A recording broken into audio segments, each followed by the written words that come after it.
Today, Hikaru is facing Robbie Kevlishvili, who is a Dutch player on 3 points out of 3 possible. And he's a player you're very familiar with, Benjamin. Yeah, no, for sure. Yeah, he's a good friend of mine. And like I was saying before, we realized we were muted. I'm very happy to see that he's off to a good start on 3 out of 3, and that he also gets the opportunity to play against world-class players such as Hikaru and Jon Ludwig. Can you talk us through the first couple of moves in this game?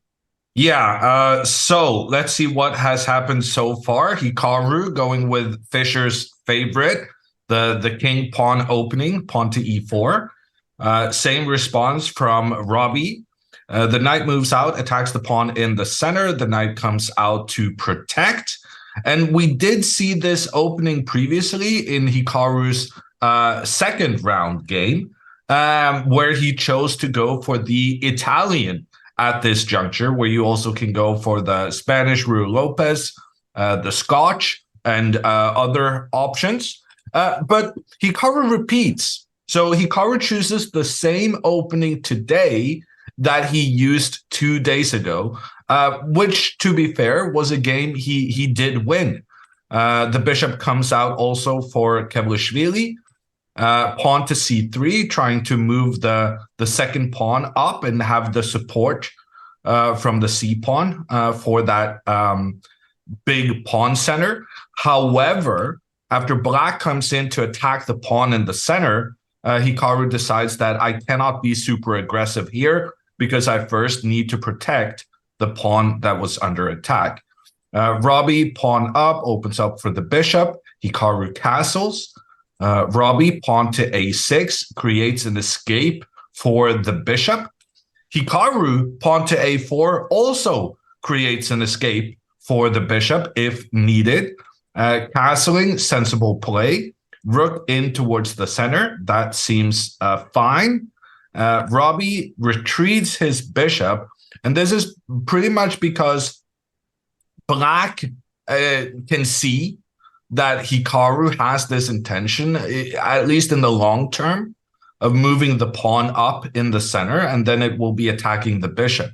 And rather than having the bishop forced back, you say, okay, I'll retreat immediately, and now if you push up, this might be an issue for you, because then the black bishop can come attack the knight, and that knight was a very key defender of the pawn in the center.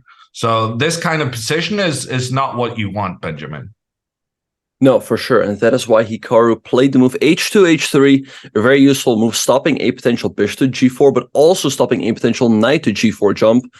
And Robbie right away plays the move bishop to e6. And with this move, he's offering the trade of bishops. Hikaru could take and give him double e-pawns, but the double e-pawns really aren't that bad, as after that, black is controlling a lot of central squares. He's covering the d5 square, the f5 square, d4 and f4, and black has that half-open f-file to work with. So Hikaru has a decision to make here. What he could also do is play the move knight bd2 and say like, hey, I don't mind the trade, but I want to trade on my terms. Jon Ludwig, I'm sure you've played the Italian a lot from both sides. How do you think Hikaru is going to proceed here? Well, I don't think he has a choice. I think he has to take the trade between the bishop, because otherwise Robbie is going to manage to neutralize this white bishop pointing in towards the black king without having any detriment to his position. So to me, this is quite an easy choice. I know that sometimes when this trade is offered, like when this trade was offered by the Chinese player that Hikaru played 2 days ago, at that point, Hikaru had already retreated his bishop back. So when the Chinese player offered the trade, Hikaru was able to escape. However, now with the bishop still on this c4 square, there's no way for it to escape. Sometimes when the black pawn is on a5 instead, the bishop tries to move over to the left side. Like in the Italian, in general, you often try to avoid this trade between the bishop when you have the white pieces. And here Hikaru cannot avoid it. And so I think, therefore, he has to make the trade in the fashion that's the most detrimental to the opponent. And I do think that people in general consider these doubled pawns, the fact that the pawns are blocking each other's path, to be more significant than opening up for the rook. Yeah, I feel like for a long time, black was considered to be fine there. But, in recent theory, the top players have discovered that white can definitely hope for an edge there. Like I said, the half-open f-file is a little bit annoying, but the fact that white has a slightly better pawn structure outweighs that. But it can really turn into a long maneuvering game. What the players often do here is, like I said, they trade on e6 and they play bishop e3 to trade at that active bishop on a7 that's eyeing down on the f2 pawn. And white can also gain some space on the queen side with the move b4. And if white doesn't play b4 quickly, what black can often do is play the move a5 himself. And that's really what this position revolves around. Revolves around a lot of subtleties. And yeah, like I said, it can often be a very long maneuver game. Okay, so we're in for a treat, a long game. Are we liking the long game, or were we hoping to just have a just Hikaru going at Robbie's throat? I guess what I'm asking is, Benjamin, as a member of the Dutch international chess squad, please tell us about the strengths and weaknesses of Robbie Kevlashvili. Good question. Yeah. So let me think about this for a second. I feel like Robbie overall is a pretty well-rounded player. I mean, he's got pretty good time management. As we saw yesterday, he won up 40 minutes on the clock. Also, right now, he's still playing quite quickly. I feel like he can be tricky sometimes. Perhaps something that he is not as good at is I don't know how he is in terms of calculation. Like this is one thing. Like some players, How they might play. They tricky, might, but then bad at calculation. Yeah, but he has good intuition. Does that make sense? Gosh, wow! Look at this. Wow. He's still in his prep. Wow, I'm impressed. Wow. Okay. So I thought, because Benjamin, I'm not naming names, but someone starting with B, because someone said this was going to be a slow maneuvering game, I thought it's completely fine to just start talking about, everything, rather than intently looking at the moves, especially when the moves that came in were the same moves that we kind of were expecting. I said definitely a trade between the bishops to create the doubled pawns. And you, Benjamin, you said bishop to e3 to make sure that this black bishop is no longer pointing down at the white king. So far, so good. But what made me react right now is that Robbie, pawn to d5, is being very aggressive with his pawns early on. And he played that so quickly, 13 seconds. And you wouldn't make such a quick move at this stage unless you were in your preparation, especially when that move looks like a pawn sacrifice. If Hikaru now were to capture the pawn on d5, black cannot recapture with the pawn, even though that's what you want. You want to have these pawns working together, influencing the opponent's half.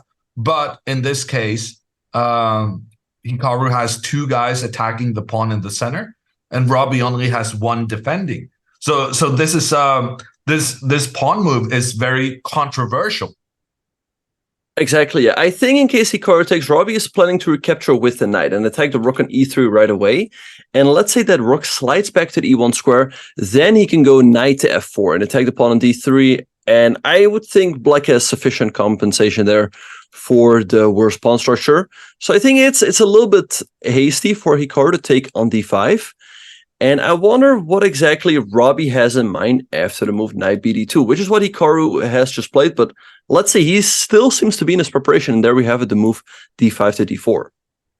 Wow. Okay. I've had this discussion on Norwegian broadcasts a couple of times, but I want to hear your opinion. When you have a prepared variation, do you Mhm. like just playing instantly to kind of showcase to your opponent, I know what's going on. You didn't trick me, I tricked you. I got this under control. Or do you try to be coy and kind of spend some time to make the opponent think, oh, he doesn't really know what's going on either. But in reality, you're kind of hoping to lull your opponent into a false sense of security and then strike because you're still in your prep? I feel like it depends on the variation. I think if you have some trap set up, so to speak, it might make sense to play a little bit slowly and to try to lure your opponent into a very sharp variation. And then when he's in that variation, you start playing very quickly and you show him like, aha, I still know what I'm doing. And and then it's very sharp.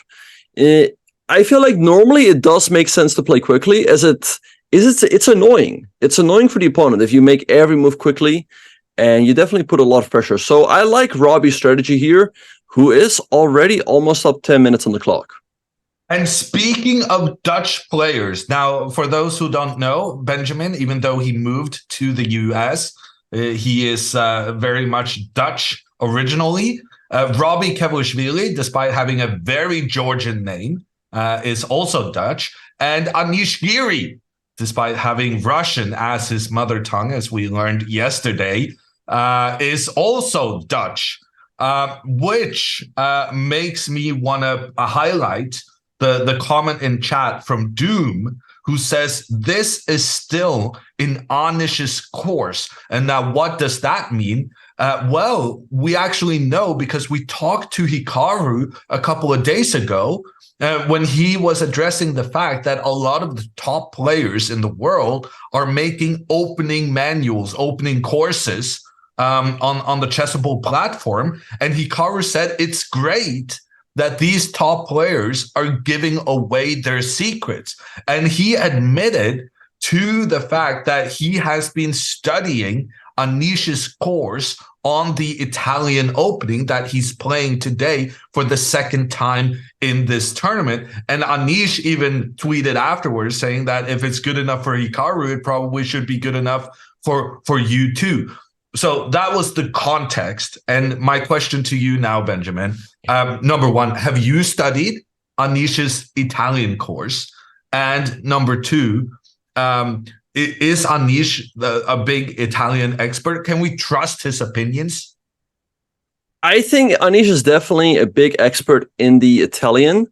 So I think definitely his analysis can be trusted. And yeah, no, I think for everyone involved, it's great that there are these chessable courses. It's great for chess players. It's very easy for them to learn. Like, good players are putting out a repertoire out for a very affordable price. And it's great for the authors who can, it's for them an extra way to make a living from this little board game that we play. Do you have a chessable course you want to promote? I do have, like, the funny thing is we have a course on the same opening. Oh no, that's we not do, good. yeah. Oh yeah, that's true. I forgot about that. Okay, yeah. You can get Hammer's Nimso opening course, or you can get Box Nimso opening course. That's very poor planning. Exactly. Yeah. Oh, I see the sales coming through right now. That's good. All right. So we see the move Rookie 2 by Hikaru. What do you make of that move? Well, first there was a trade. So yeah, I feel like the trade made sense because if you do not take, and let's say you play Rook E1 or Rook E2 right away, Black can take on C3 and take on D3. And you were talking about preparation earlier on, right? I don't think you should be happy to sacrifice a pawn if your opponent is still in his preparation. I think it makes much more sense just to keep the position fairly balanced, although there is an imbalance, but not to sacrifice a pawn. Yeah. So Hikaru says, okay, if I move this rook that's under attack, I will lose a pawn. Therefore, I make the only other sensible move, which is to trade. Robbie takes back with his pawn, which makes sense. Right now, Robbie had the doubled pawns, 2 pawns on the same file, and that means the pawn behind is not going to be able to move forward, and the pawn in front is going to have some issues being protected because you can't move a rook or a queen to protect it from behind because there's this other guy standing in the way. So doubled pawns bad, and he gets rid of them by making this trade. However, I now want to point out a very interesting strategic factor, which is the fact that Hikaru has a pawn on the F file, whereas Robbie does not. But Robbie has a pawn, let's do that in green, on the C file, whereas Hikaru does not. So the difference in how the pawns are placed has become, there's a big, it's quite uncommon for pawns to be that far apart, because in order for that to happen, the thing that has occurred is that Robbie has taken once with his pawn from f7 to e6. He's taken towards the left side on 2 occasions, while Hikaru has taken in towards the right once. And so that's 1, 2, 3, which corresponds with 1, 2, 3 in terms of the difference between the pawn structures. Right, and we see now that Robbie is out of his preparation, which to me seems a little bit surprising. We see that the evil bar slightly favors white, and I think white definitely still has a lot to work with. The bishops have been traded, but both sides still have 2 knights on the board also. There's a slight imbalance in the pawn structure. It's a slight pity for Hikaru that now his pawn is on a4, as black has this nice b4 square for his knight potentially. But the pawn on e6 is a bit of a target. The pawn on b7 can be a target. If you go queen b3, you can go rook c1 to exert some pressure on the c file. So I quite like Hikaru's position here. And June Ludwig, why do you think Hikaru dropped his rook back to the e2 square and not to e1? Ooh, yeah, no, very sneaky move. Oh, pardon me. Very sneaky move. And I think you kind of touched upon it in your comments just now. When you said Hikaru can use the C file to try and put pressure with his rook.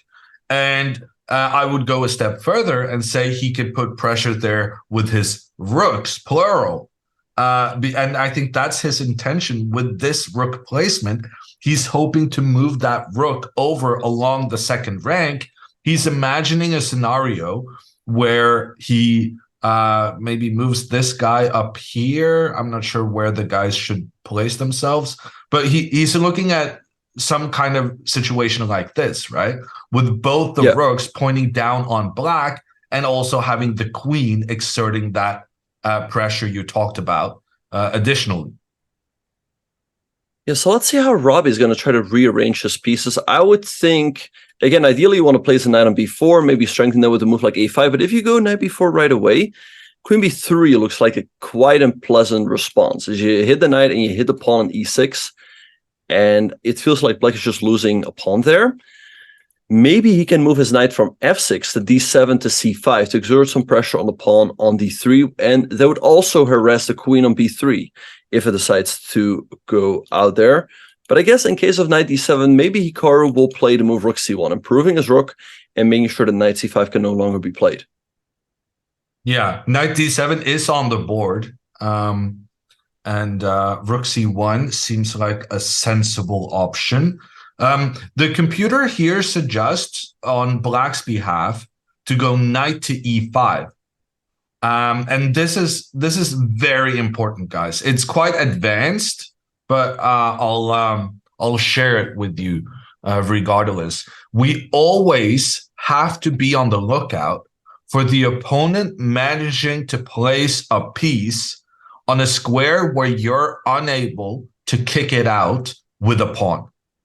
And here, technically, e5 is not one of those squares because you do have a pawn here that could potentially move up and kick the knight away. However, because of the rook's open f file, the rook is preventing that from happening. And if Hikaru goes something like g3, Robbie could potentially consider a move like g5, where the pawn once again makes sure that there's no white pawn to come forward and attack the knight in the center. So, with that in mind, I'm wondering, like, a move like g3.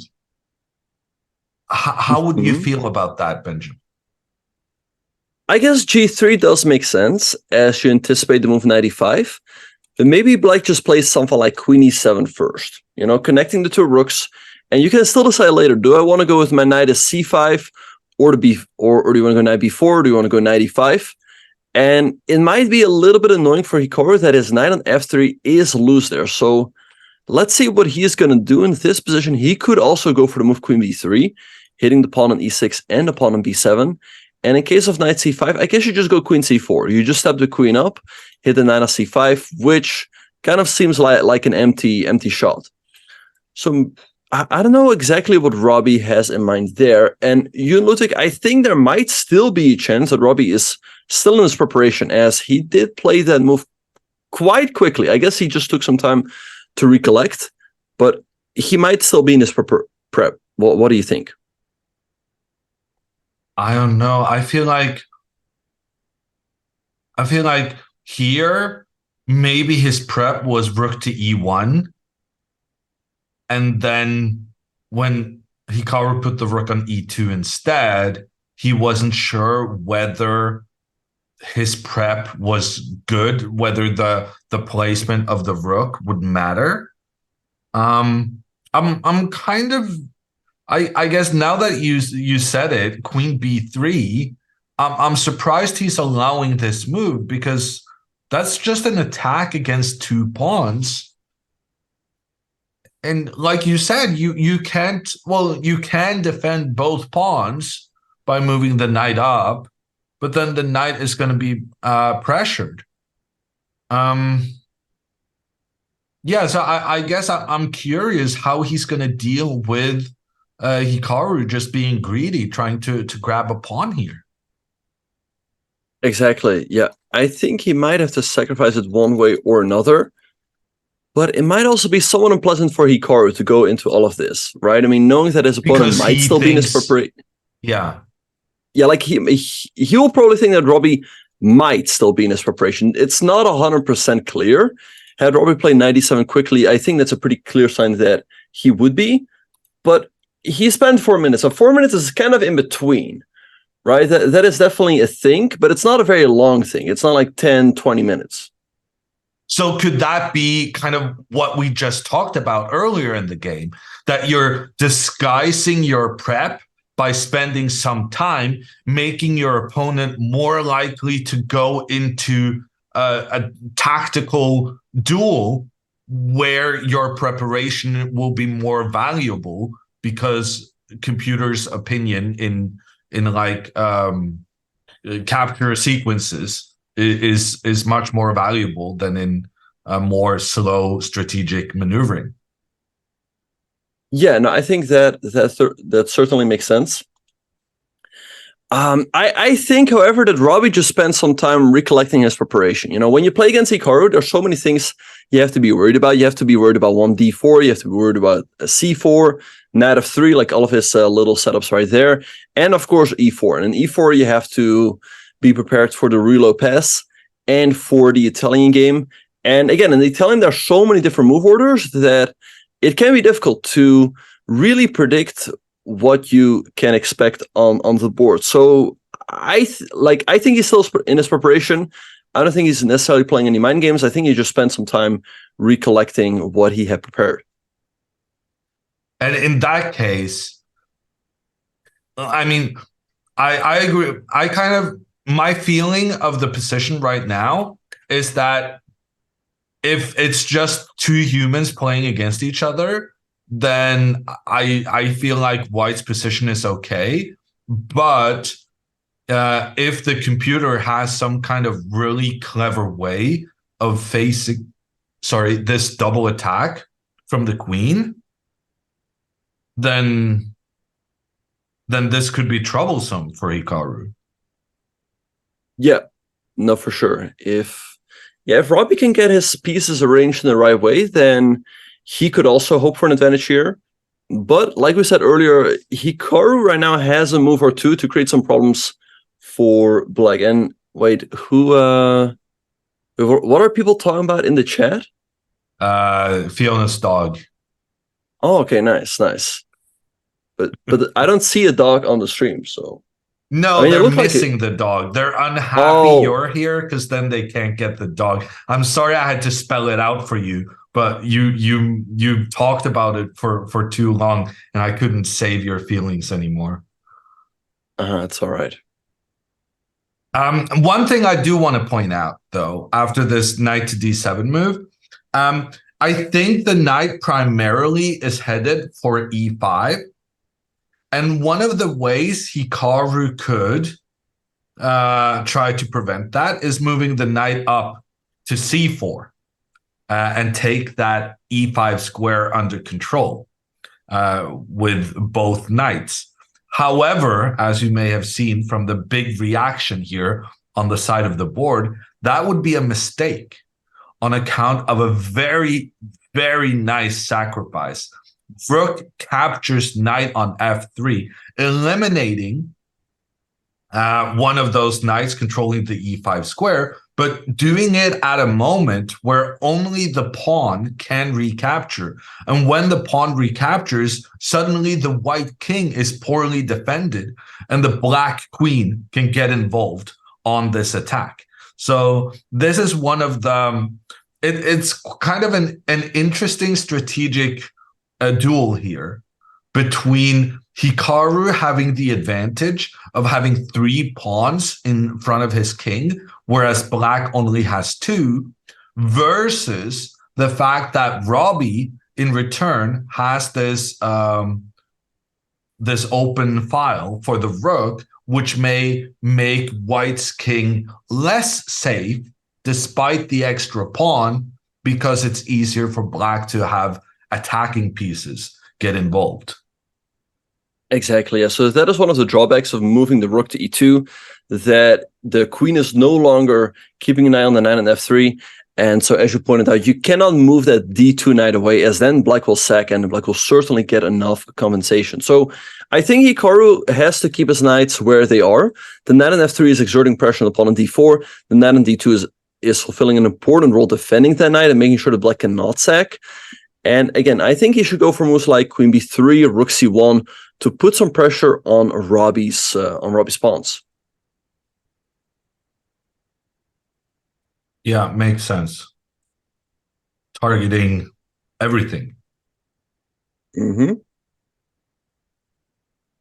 Okay. I think the fact that Robbie has allowed this queen move with a double attack, and it feels like that's a pawn sacrifice, but we can't be certain whether he's in his preparation still or not.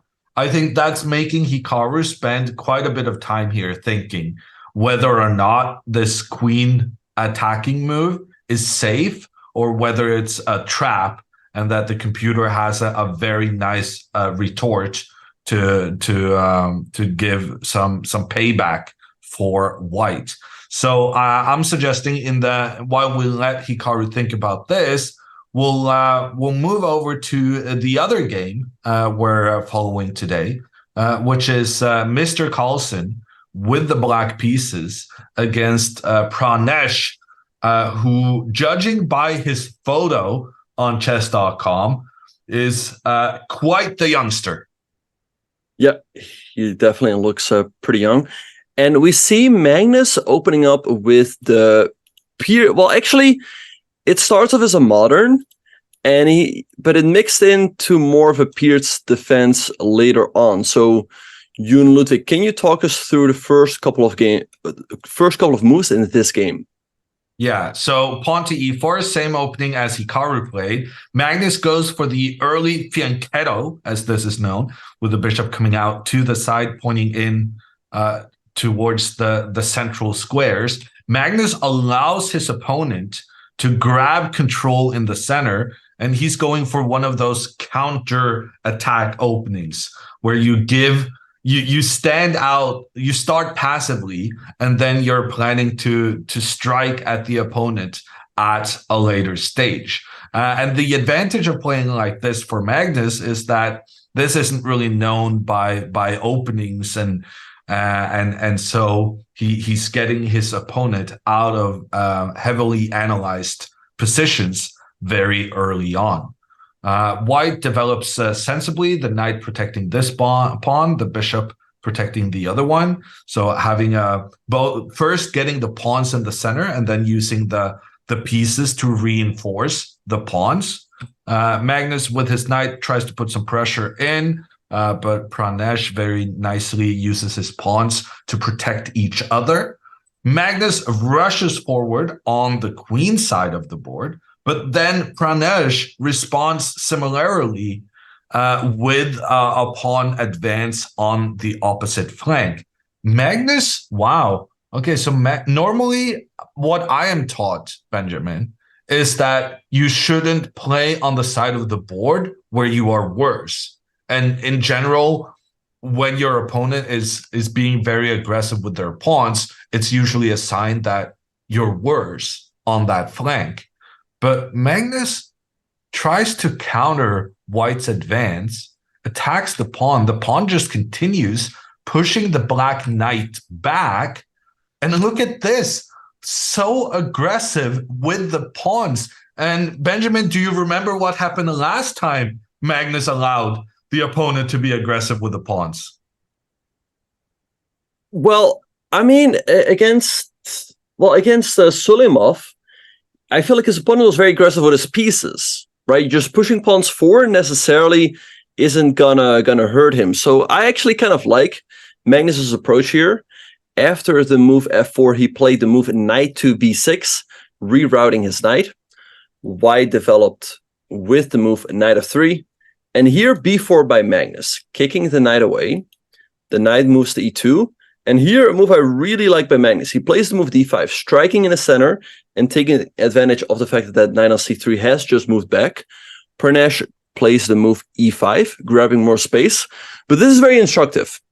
After move e5, Magnus now wants to close the position now with e6 so that he can later go for the move c5.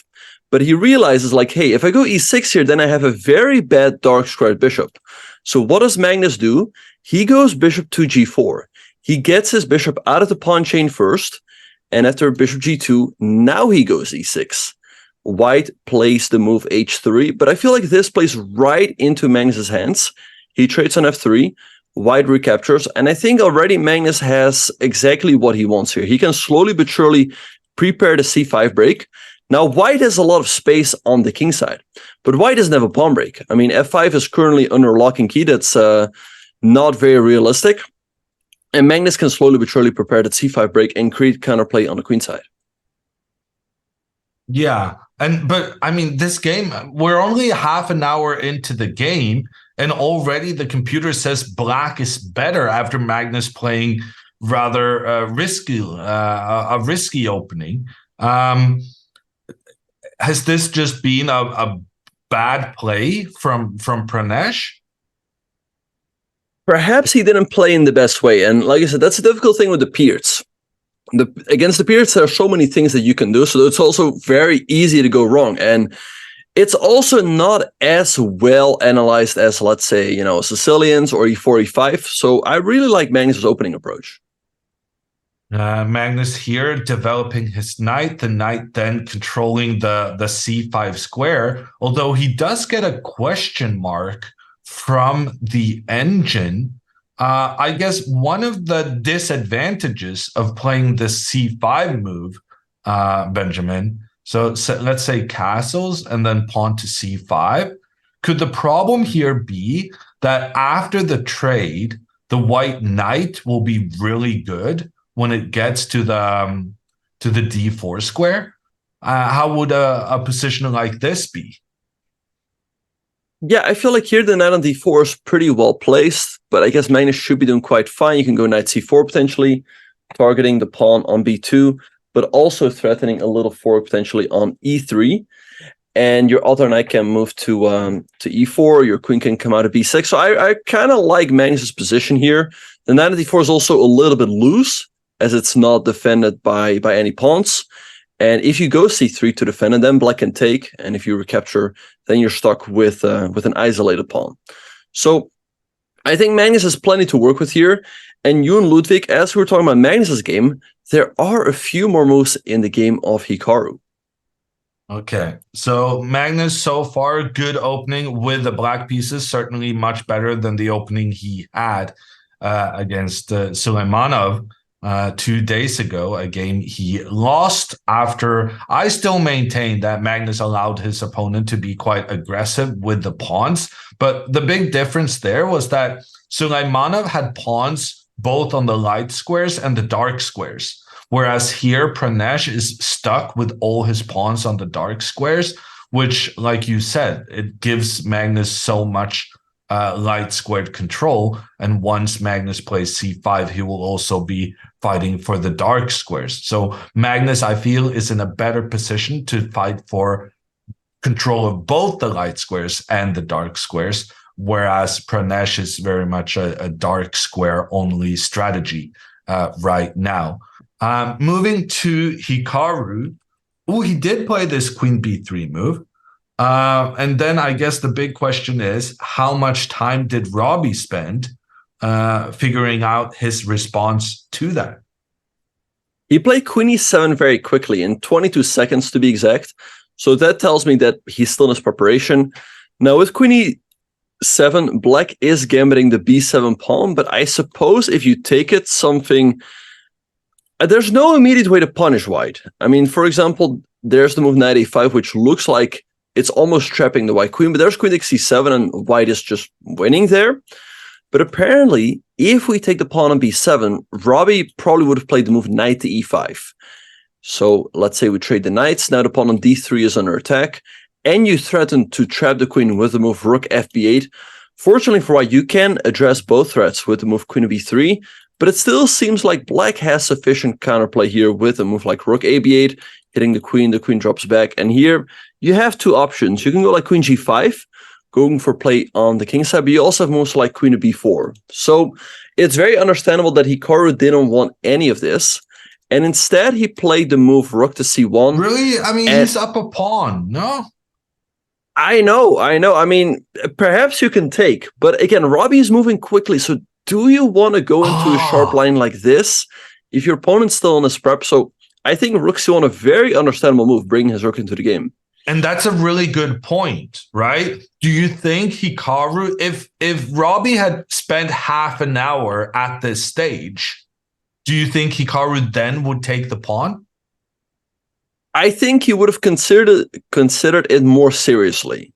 Yeah, so I mean, again, it's very difficult to understand what exactly is going on in that variation. To be fair, I also don't know exactly how black has sufficient compensation for the pawn. So let's say after this move rook c1, right? What if Robbie goes knight e5 anyway? What is the point? So I assume we trade. Black is going to have to recapture. And here we would love to get the move f4 in, but as we discussed earlier, it's well under lock and key. So maybe a move like rook f1, preparing that, but maybe now your idea with the move g5, stopping it. And but rook f1 makes no sense because we just moved the rook there. That's all you got? I'm just trying to think like well, okay, go ahead. What do you got? What do you think we're going to do after 95?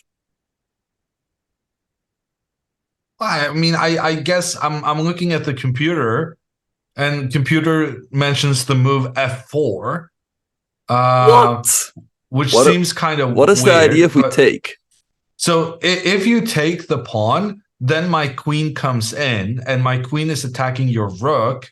My queen is attacking this pawn, but also I'm going to bring in a second rook in the attack, so that when the rook moves over to try and attack our king, then we can come up and attack theirs.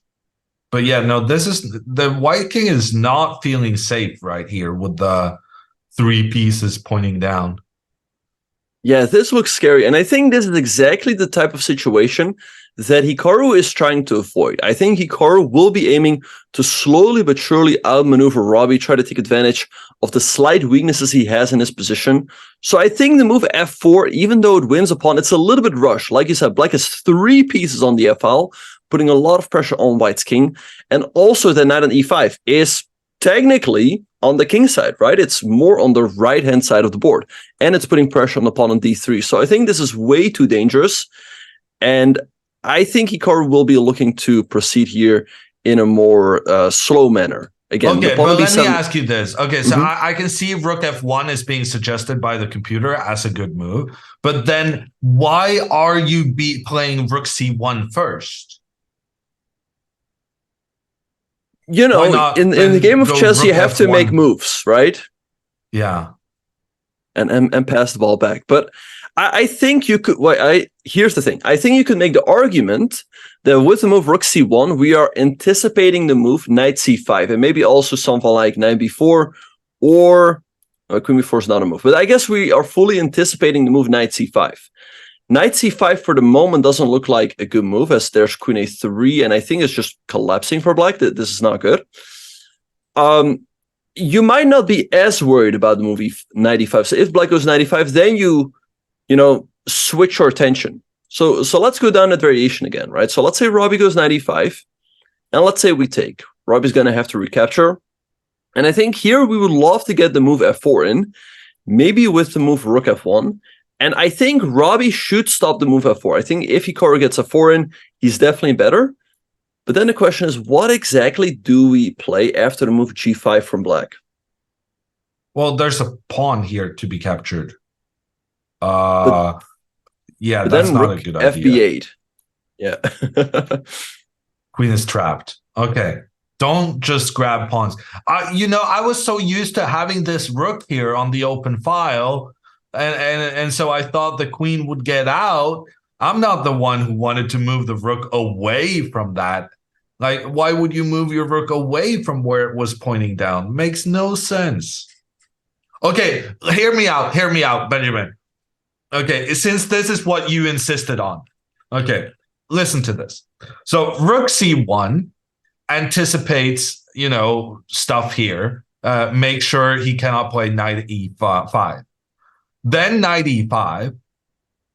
We make the trade, and you're saying, okay, we want to go rook f1 to play f4 and kick the knight out. However, after g5, we realize there's no way we're ever going to go f4 to kick the knight out.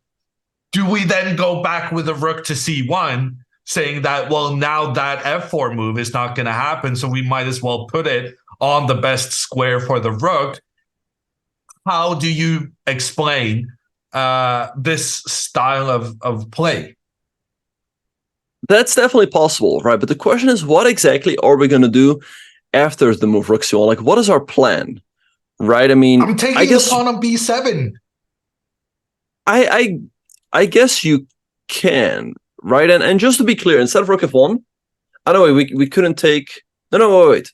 So after knight takes e5, what happens exactly if we do take the pawn on b7? Or I guess there might be something like rook fb8. And if you take on c7 We could with the have done that queen, immediately. yeah, but you I go don't rook know why I didn't fb8, think about it. and after queen c7, you trade and take on b2, and white's up a pawn, but d3 is weak, and you're in a pin along the second rank. So I don't think that's the way to go. Okay, so maybe I'm never threatening to take that pawn. I guess not for the moment, no. Like, black always seems to be having more than enough counterplay.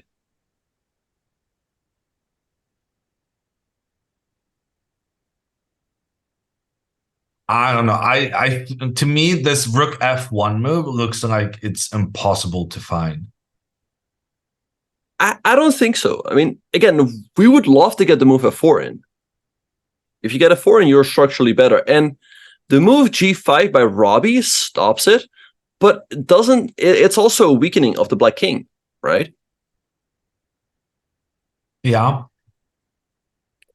So I don't think you should be unhappy to provoke that move from black. Well, I mean, I guess it depends on whether you're getting checkmated next. Like, if we just play some random move for white, I mean, what are the odds here of black just starting a checkmating attack?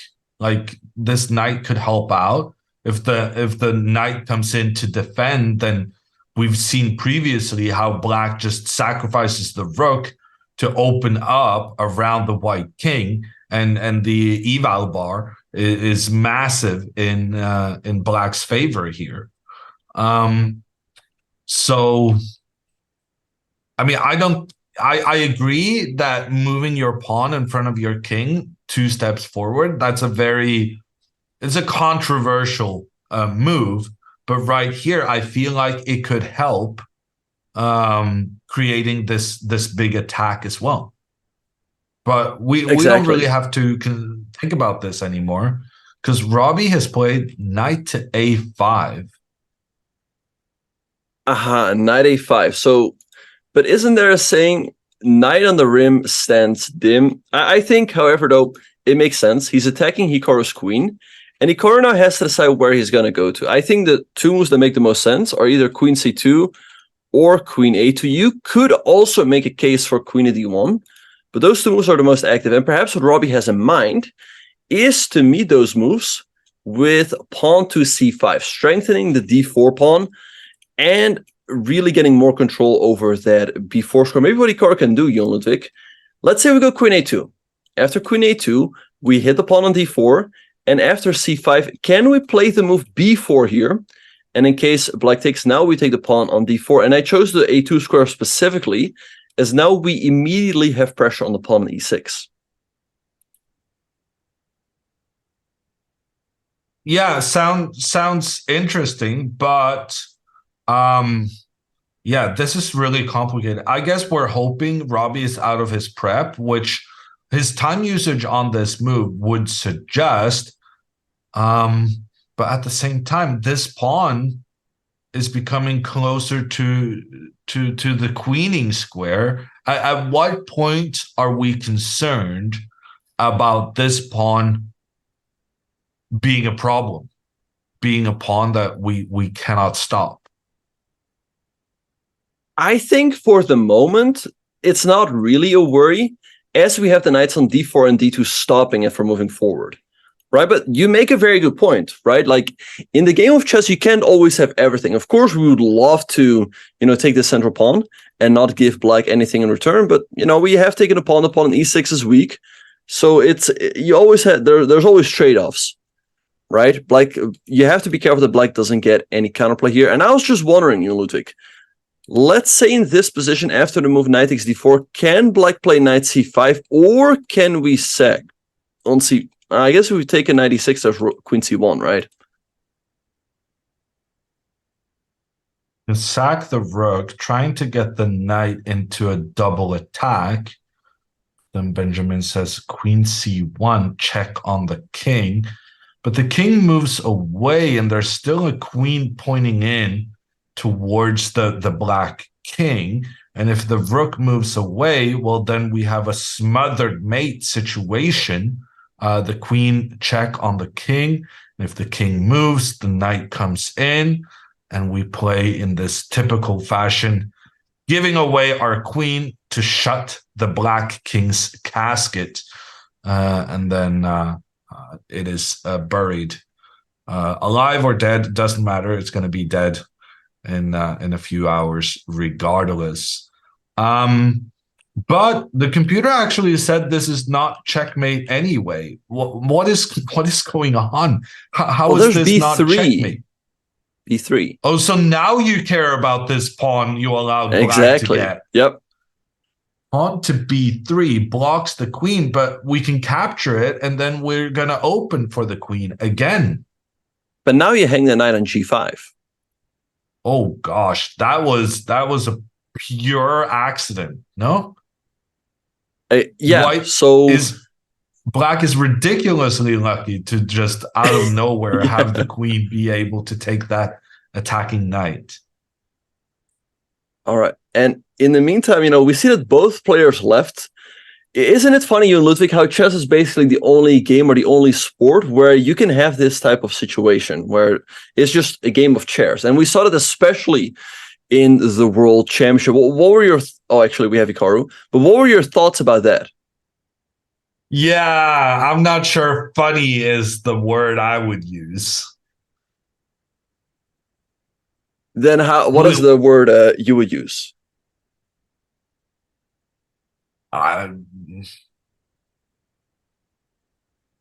Disappointing. No, chess has some marketing issues that we need to consider. Personally, I feel like we're not utilizing team chess enough. I feel like having teams of players and having them mic'd up, I think that could be really entertaining. Like having a proper maybe head and brain, maybe not sorry, not head and brain, what am I saying, hand and brain. That would be cool, but maybe you can cheat by kind of hinting at the opponent, but or you could have like a tandem team where you are allowed to discuss the moves between yourselves, but you have to make a decision on which move to play.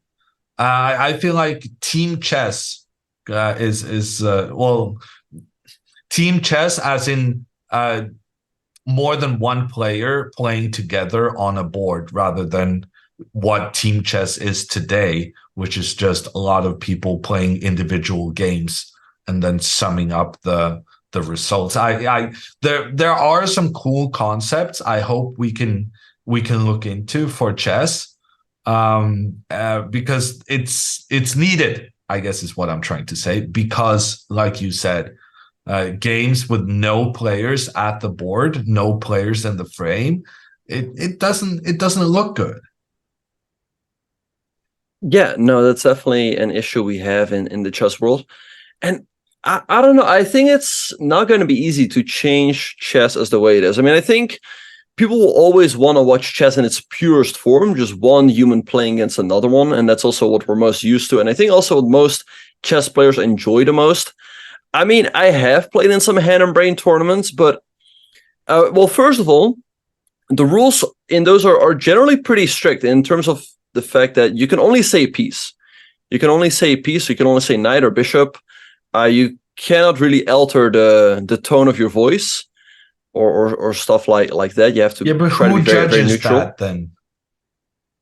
Well, there was a tournament not too long ago, and there were like, so here's the thing, with your team partner, you had to be in a Discord call, and there were some mods who were, making sure that you were not giving your player hints.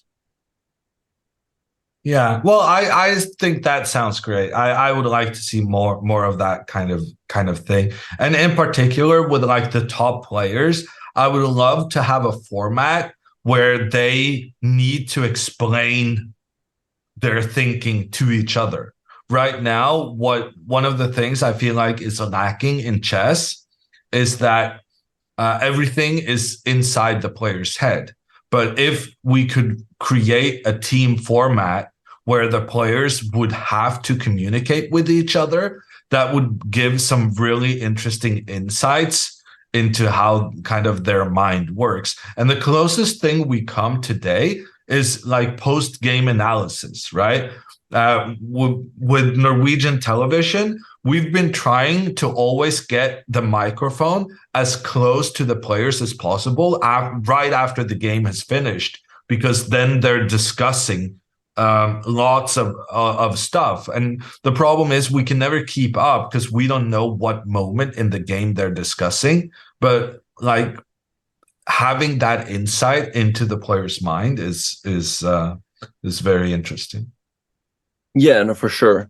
And sometimes they might just like rattle down a variation and it's like, oh, knight 4. Oh, yeah, no, that one I missed. Like it's often the difference between a win and a loss can just be one move, like one little detail.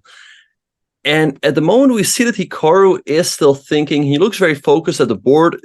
Not too long ago, he was actually staring right into the camera and into the viewer's soul. So, Yoon Ludwig, do you think, I mean, I'm sure he must be looking at that move Queen A2 to keep an eye on the pawn on E6. I'll be surprised if he goes another way with, let's say, Queen C2 or Queen D1. It doesn't really have that same punch to it. Yeah, I agree. So Queen A2 is very likely. And obviously, Robbie's intention of moving the knight away, he wanted to have his pawn protect the other pawn, and he couldn't do that as long as the knight was blocking. So he moved the knight away to have the pawn up next.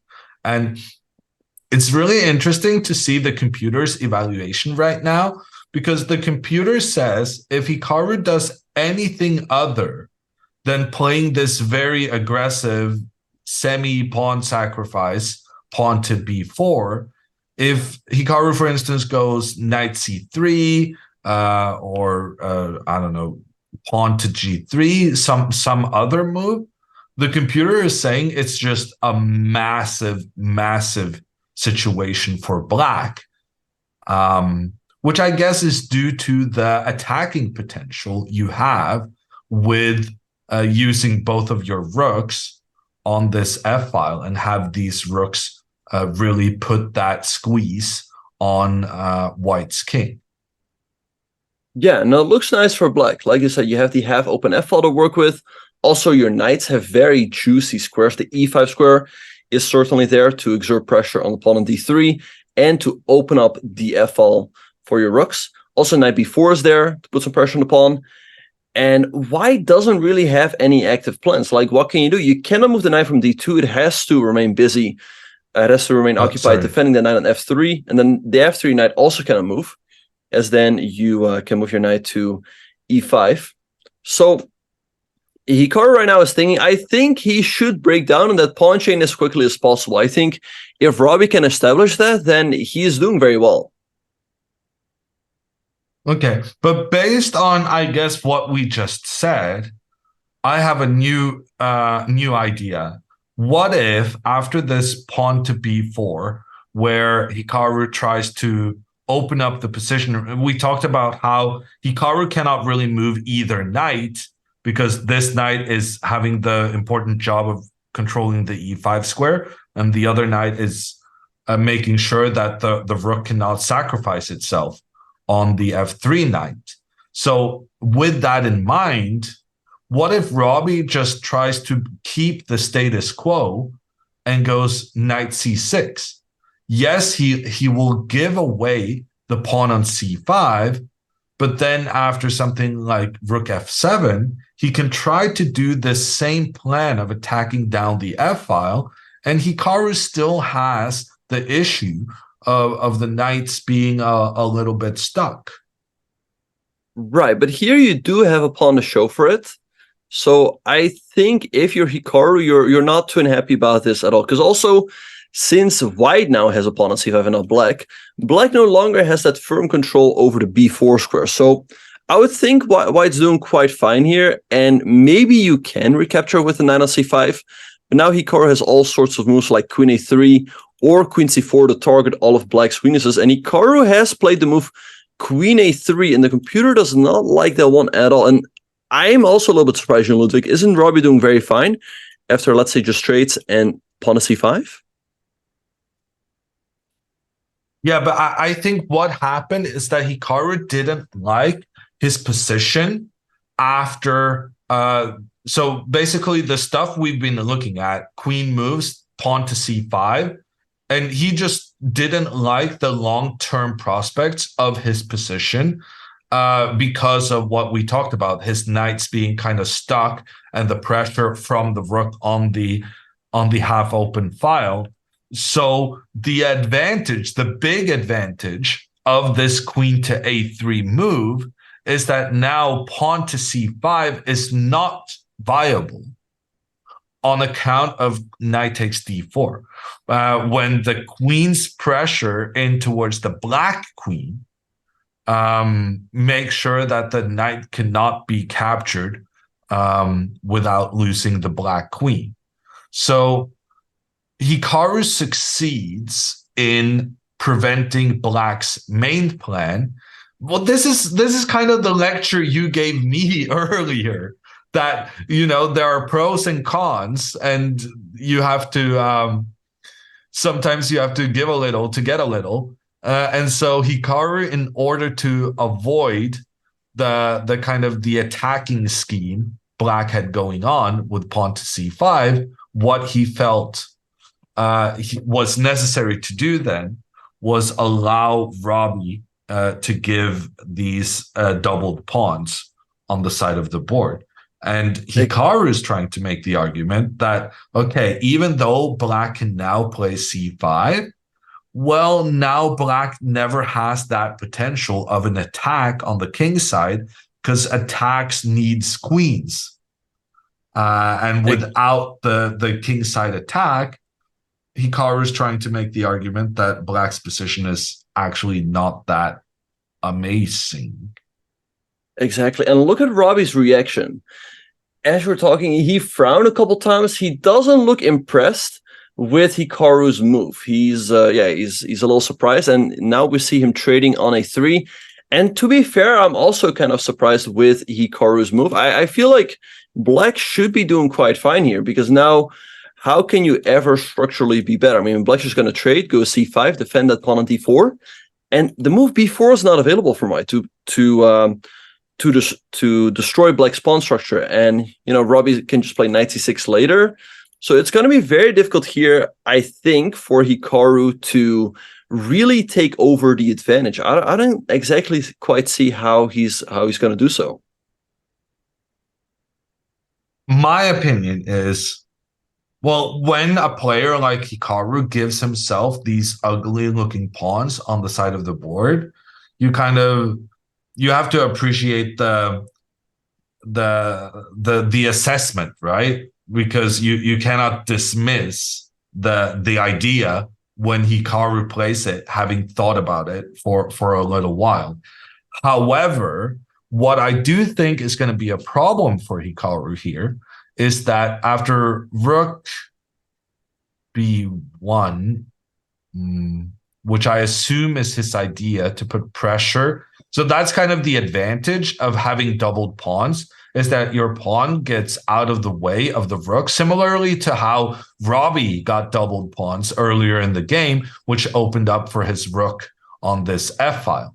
So I think Hikaru is going to point down the queen side, but after rook to b8, the problem for Hikaru is that the move pawn to b5 will come very quickly.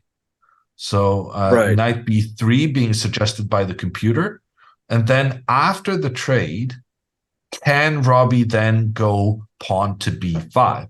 If he can do that, then his choice has been a big success. However, look at the computer eval. The computer thinks Hikaru is better here because of rook to b2. Here we see why he put that rook on the e2 square, so that it could come over and double, having two rooks work together on the open file. And this position is, I think this position is going to happen, and it's going to be super interesting, because here computer suggests pawn to c4, attacking the rook. The pawn is captured, but then knight to c5. So the pawn sacrificed itself in order to let the knight come in, attacking the rook, attacking this pawn, and attacking this pawn. And there's some pressure here. And this is super chaotic, with the computer suggesting that Hikaru just give up his rook to enter this position where he has two pawns and a knight in trade for a rook, which I do think is quite favorable for Hikaru. So what I'm trying to say, Benjamin, is this.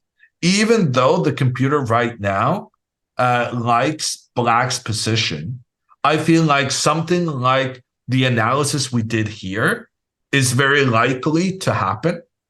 And here I quite like Hikaru's situation.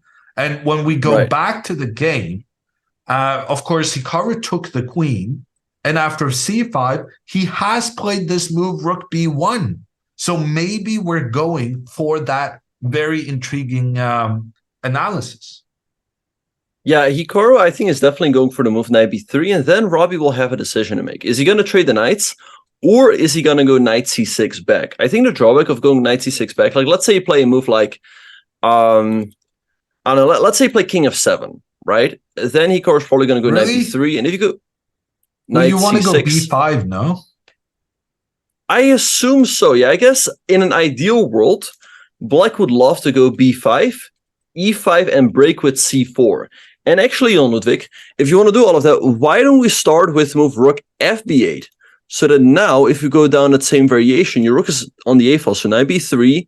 I assume you trade, right? You can play knight c6, but after knight c6, maybe now white goes like rook to c2, or maybe a5 to stop black from playing b6 and make that c5 pawn somewhat isolated. So I assume Robbie wants to trade. We're going to recapture with our rook. And here, I guess the move b5 by Robbie. You can also put the pawn on b6, but I guess That's here, if you go, it's a bit passive. And I guess Hikaru can go rook b2, knight d2 to c4, maybe f4, and slowly but surely, white's definitely building up some pressure there. So let's have a look. So let's say we go b5, rook Computer eb2. This looks like white in this situation. Just to point out to chat that there's definitely a reason Hikaru chose this, and there's definitely circumstances in which having the ugly pawns on the side of the board can be advantageous because you do create that opening for the rooks. Right. So after rook eb, so I guess b5 is critical, rook eb2, and let's say we go c4 now, right? White's going to have to take. We go knight c5, attacking the rook. And let's say you seg, you want to take the a pawn, we take the rook. I assume it should be to black's advantage to have the rook on the a file instead of the f file here. Yeah, that's true. So earlier when we analyzed this, the other black rook was over here, but it's better to have the rook pointing down towards the white pawn. And this actually changes the computer's assessment of the position. The computer here feels like black is fine. Actually, computer even says black is a little bit better. That's not true. That's a computer not understanding the situation. But it does mean that Hikaru is not going to be able to win here. Whereas in this situation, Hikaru had the additional choice of pushing his pawn up along the side of the board to give the other one protection. So I guess what we're saying, Benjamin, is that this moment in the game is quite crucial. There's no doubt what Robbie's going to do. He's going to put a rook on b8, but it's very significant which rook he chooses. If he goes with a rook in the corner, which is the normal way of playing, because you're saying, well, this other rook already has a good positioning because it's pointing down the board towards the white king. If he chooses that rook, maybe he's going to land himself in trouble. Whereas if he uses the other rook, he's probably fine. Yeah, no, for sure. I think it's definitely a critical moment for the game. If Robbie acts quickly here, I think he's going to have a very fine game. But if Hikaru can consolidate, like we saw earlier, if he can trade off the knights, double up on the b file, move his knight over to c4, gain space with the move f4, I think Hikaru is certainly in the driver's seat. And that's why we see Robbie deep in thought here. He's trying to think like, hey, how should I rearrange my pieces? What is the best setup here? Yeah, so big moment in the game. Robbie Pevlishvili only rated 2,500. I say only because compared to Hikaru's 2,780, that's quite a big difference. But Robbie so far in this tournament has 3 points out of 3 possible. He's having a great event so far, but the big test is still ahead of him. Which rook will he choose to move to the b8 square? Will he use the rook from the corner? That would be a mistake. Will he use the rook that's already on an open file because he anticipates that this other rook will actually get rid of both the knight and the pawn, enabling the rook to have a big part to play from that corner square. It's a difficult decision to figure out, but it is one we're gonna catch after having had a little break.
Welcome back, everyone, to round 4 of the Qatar Masters 2023. Grandmasters Benjamin Bach and Yoon Ludwig Heimer bring you all the action. Yoon Ludwig, while we were on a break, Robbie is still thinking. Hikaru played the move Rook B1, and Robbie's still trying to figure out a good way to position his pieces. Yeah, no, for sure. I think he's going to play a rook to the b8 square. I think the black's best plan here is going to be to advance his b pawn. Right now, that pawn is going to be a target for the white rook. But if it starts moving further forward, one of the benefits, if Hikaru just doesn't react to what's going on over on the queen side, one of the benefits of advancing is that that b pawn that has the pressure on it from the rook may become a c pawn instead and actually advance forward, trying to become a new queen and no longer having that rook pointing in towards it. So b5, good plan. In order to facilitate that, you're going to need a rook behind the pawn. And the question is, which rook? And before going to the break, we did say that moving the rook from the F file, even though it is the less intuitive move on account of this rook already having a good positioning pointing down the board, it is probably the best one because we analyzed a variation in which the black rook in the corner actually manages to get into play in a very good fashion, where black moves up, attacks the rook. Hikaru can sacrifice, but at the end of all of these tricky moves, we see that the rook in the corner that was previously being blocked by both the pawn and the knight now actually is not blocked at all and is doing a great job of having some pressure in towards white's pieces. Exactly. Yep. So let's see if Robbie will go for that move. He's still thinking. And also, we had a question from the chat that I wanted to... Oh, yeah, people were wondering how exactly this tournament helps Hikaru towards qualifying to the candidate. So this is a FIDE-rated tournament. Hikaru will need to play a few FIDE-rated tournaments, I think at least 4. And so far, I think he's only played 1 or 2. I don't know. I think he's so on he's gonna 2. have to play... Actually, I think it might be 1. It might only be Norway chess. So he's going to have to play in more tournaments to actually earn the rating spot for the candidates. This is 3rd, and what were the other ones? Well, the problem is that the American World Cup doesn't Never count. mind. Yeah, the American Cup. No, it was the Norway chess and the World Cup, right? So this is 3rd, and he's going to play in the Grand Swiss, so that will be his 4th. Now, Yoon Ludwig, what I wanted to ask you is that I remember a while ago, Kamsky was saying that he feels like the top players are in a bubble. Like they're in a bubble, they just play each other, they can make draws, keep their rating, and get invited to the next event. And he was saying that their ratings are artificially inflated because of that. And he's saying that if you would have these top players play against 2600, 2500s, they would struggle and they would not find it easy to win games. And that's actually what we see right here. Hikaru did not win yesterday. He's not having an easy game so far. And also players like Anish, he's not having an easy time beating these 2600 GMs. Do you think Kamsky's theory is true?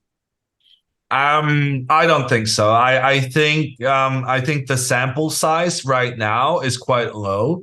And I do feel like once we see the Qatar Masters and the Grand Swiss in one. So Hikaru is going to be playing, what is it, like 20 games this month. So he has a really tough schedule, but both schedules is going to be open tournaments where anyone can participate. And that's going to be a really good indicator of whether Kamsky's assumptions hold true.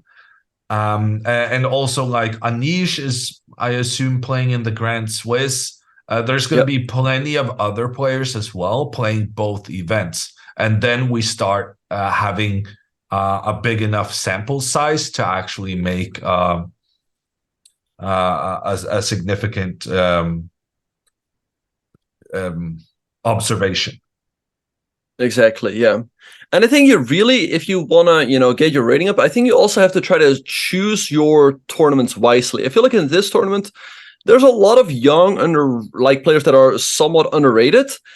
And I feel like Robbie also fits somewhat into that category. I feel like 2520 is a little bit on the low end for him. I feel like he could be up in the 2500, so like 2580 if he. But what kind of tournament are you participating in where there are no unrated players? I mean, when I become 50, I can play in the European, senior championship. But before you're 50 years old, can you really avoid all these talented youngsters? No, but that's calculated into your rating because you can't avoid them. So it's part of your rating would have been higher maybe if you could play tournaments where you only play against the old grumpy guys.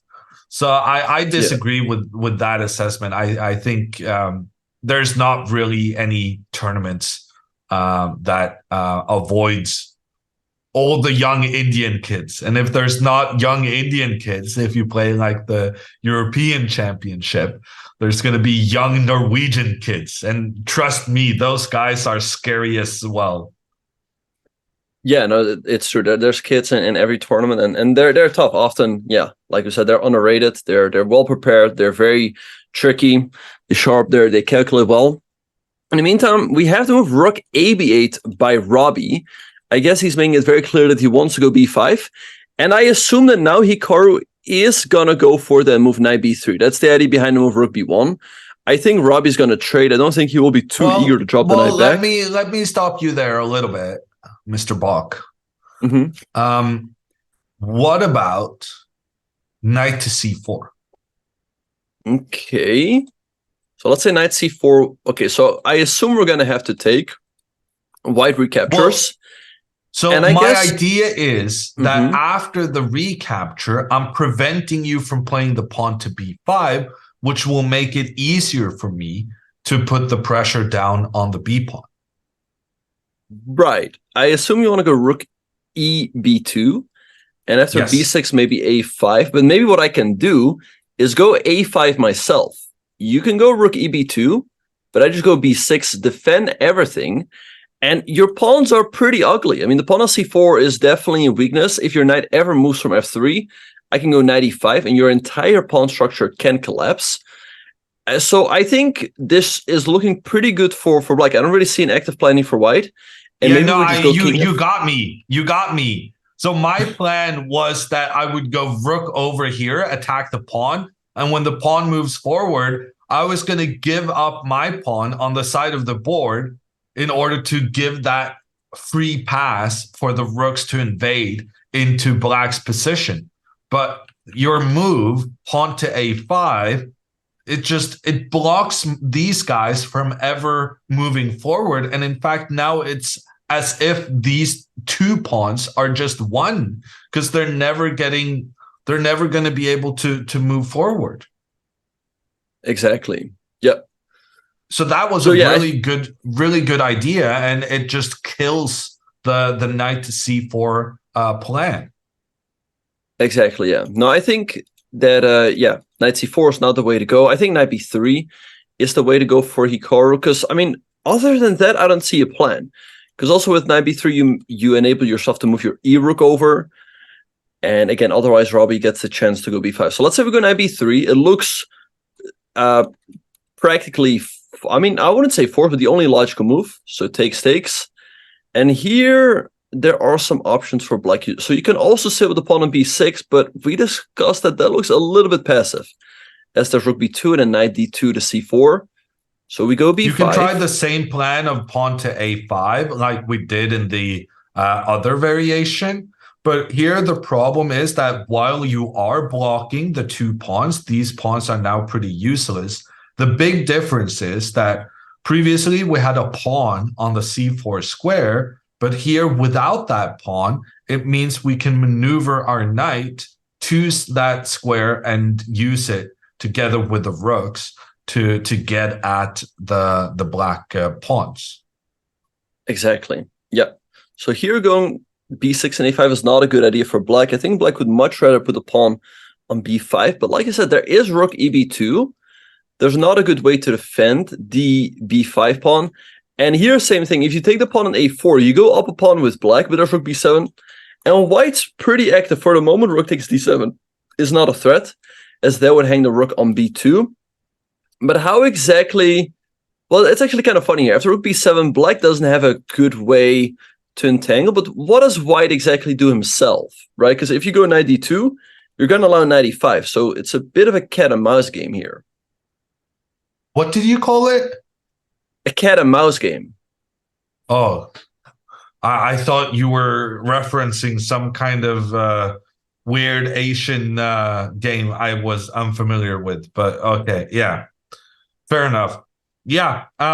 So do you want to study this variation, or do you want to look at other options than black grabbing the pawn on the queen side?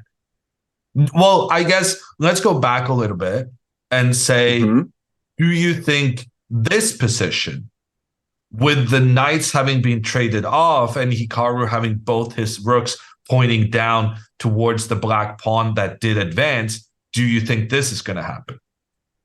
I think this is quite likely. I think Hikaru is going to go knight b3.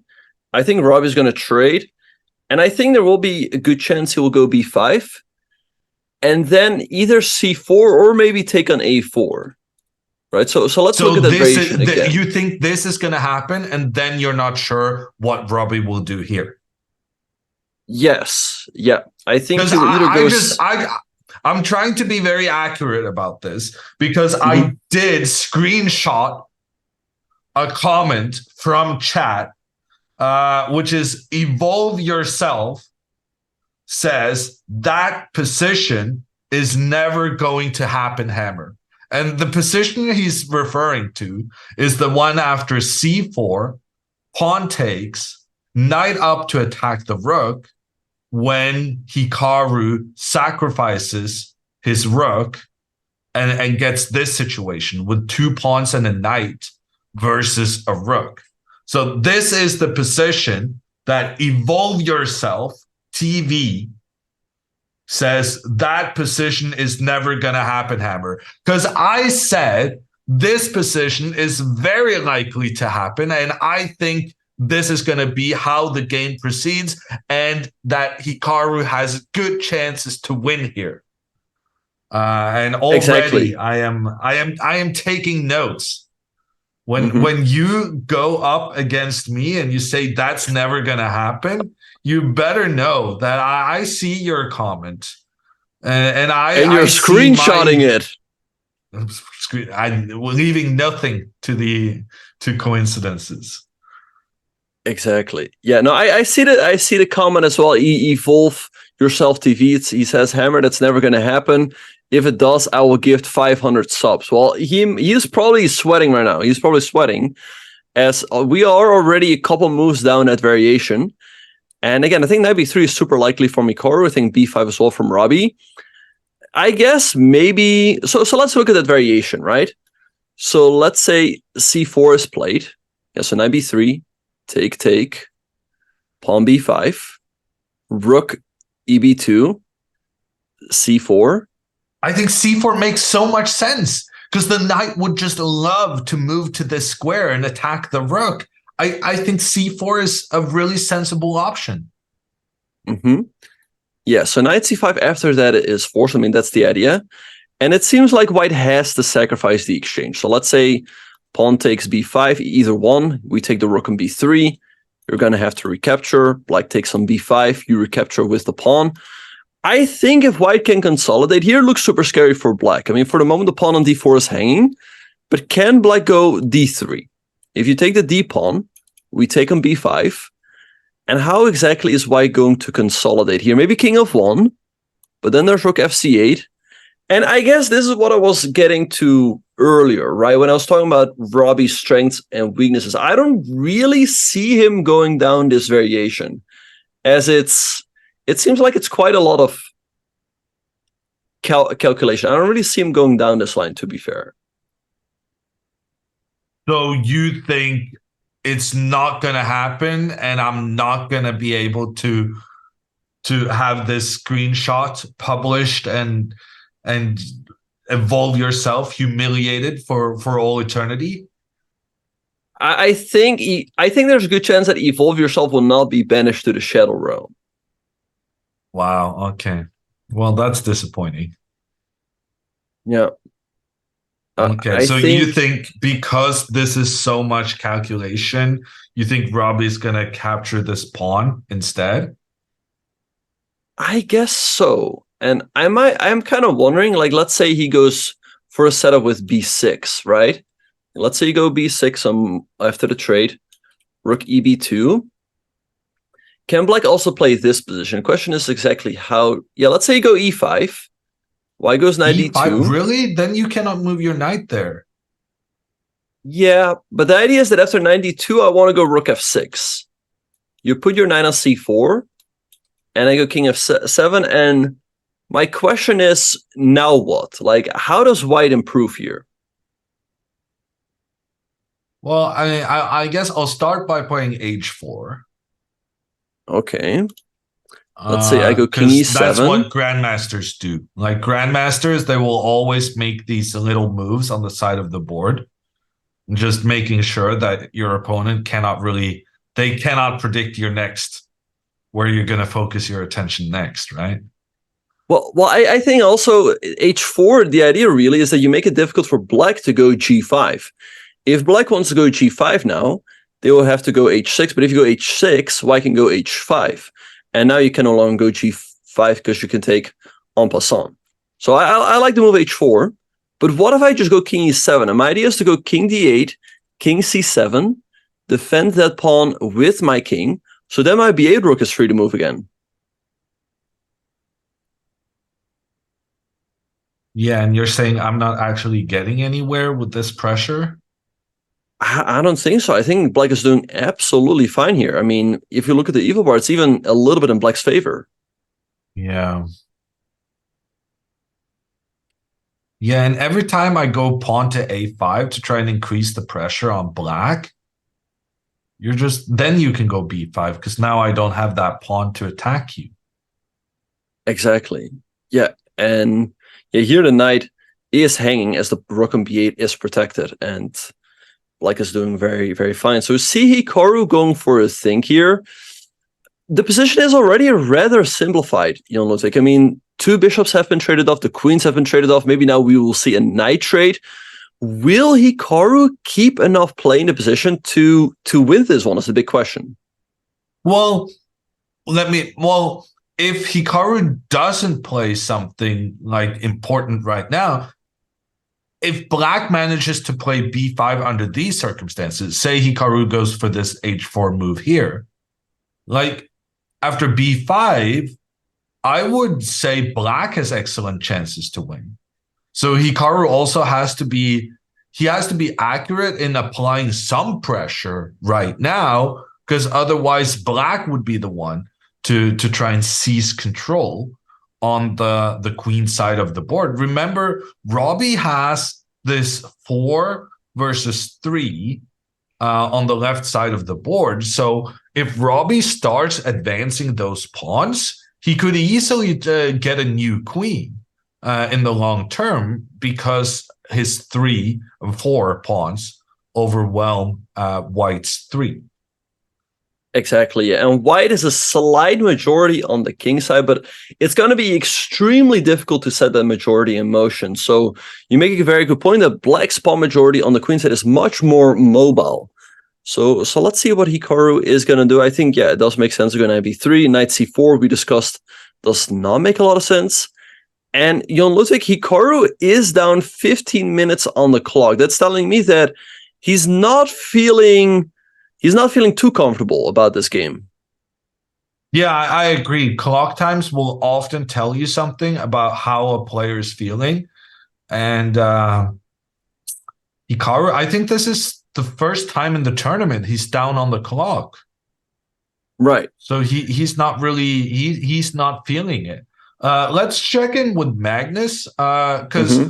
I do think Hikaru's game has been super interesting, especially the fact that the pawn formation has changed so often that very often when the pawn formation changes, the plans change as well. So we've spent so much time looking at Hikaru's different plans on account of the pawns and how they work together has changed so often. And it means we haven't had a lot of time to look at Magnus. And this is a good opportunity to do so because look at this move. Benjamin, pawn to f5, getting the exclam from chess.com, and a position where the computer had felt Magnus was significantly better.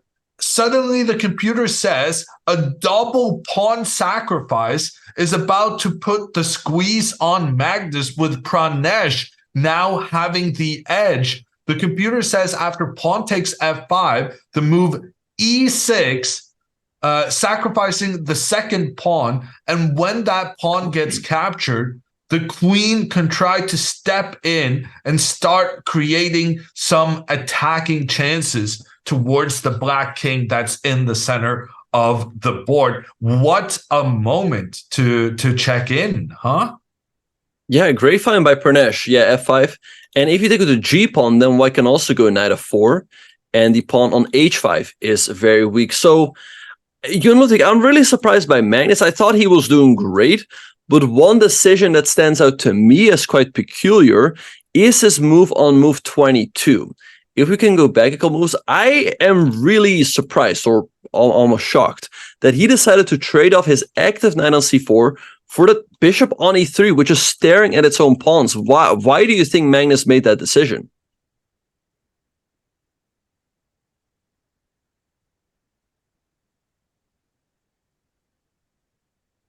I need some thinking time. Like I don't know. Yeah, I mean, to me it's surprising because again, that bishop is so. I mean, it's not dead. It can still come to life later. And I guess I know guess why he was did concerned that. about the f5 move. It's the only I thing I think can come up with.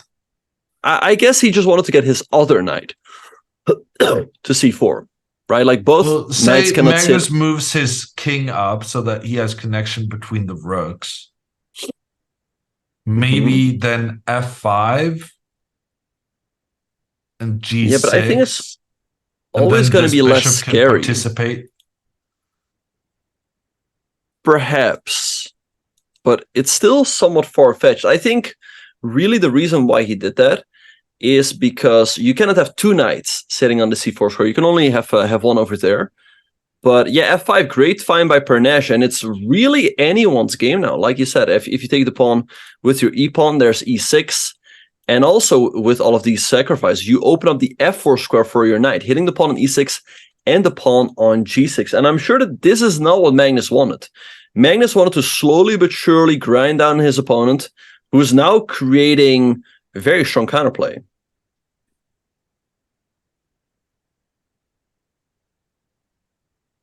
And Magnus also is equal on time. That kind of Mm-hmm. surprises me because Magnus got such a nice position out of the opening with the black pieces. I thought very often when Magnus has a nice position, he plays rather quickly to keep the pressure on. But here he did have a good position, but still spent a lot of time. And now he doesn't have a good position, so he'll definitely have to spend a lot of time. Exactly. Yeah.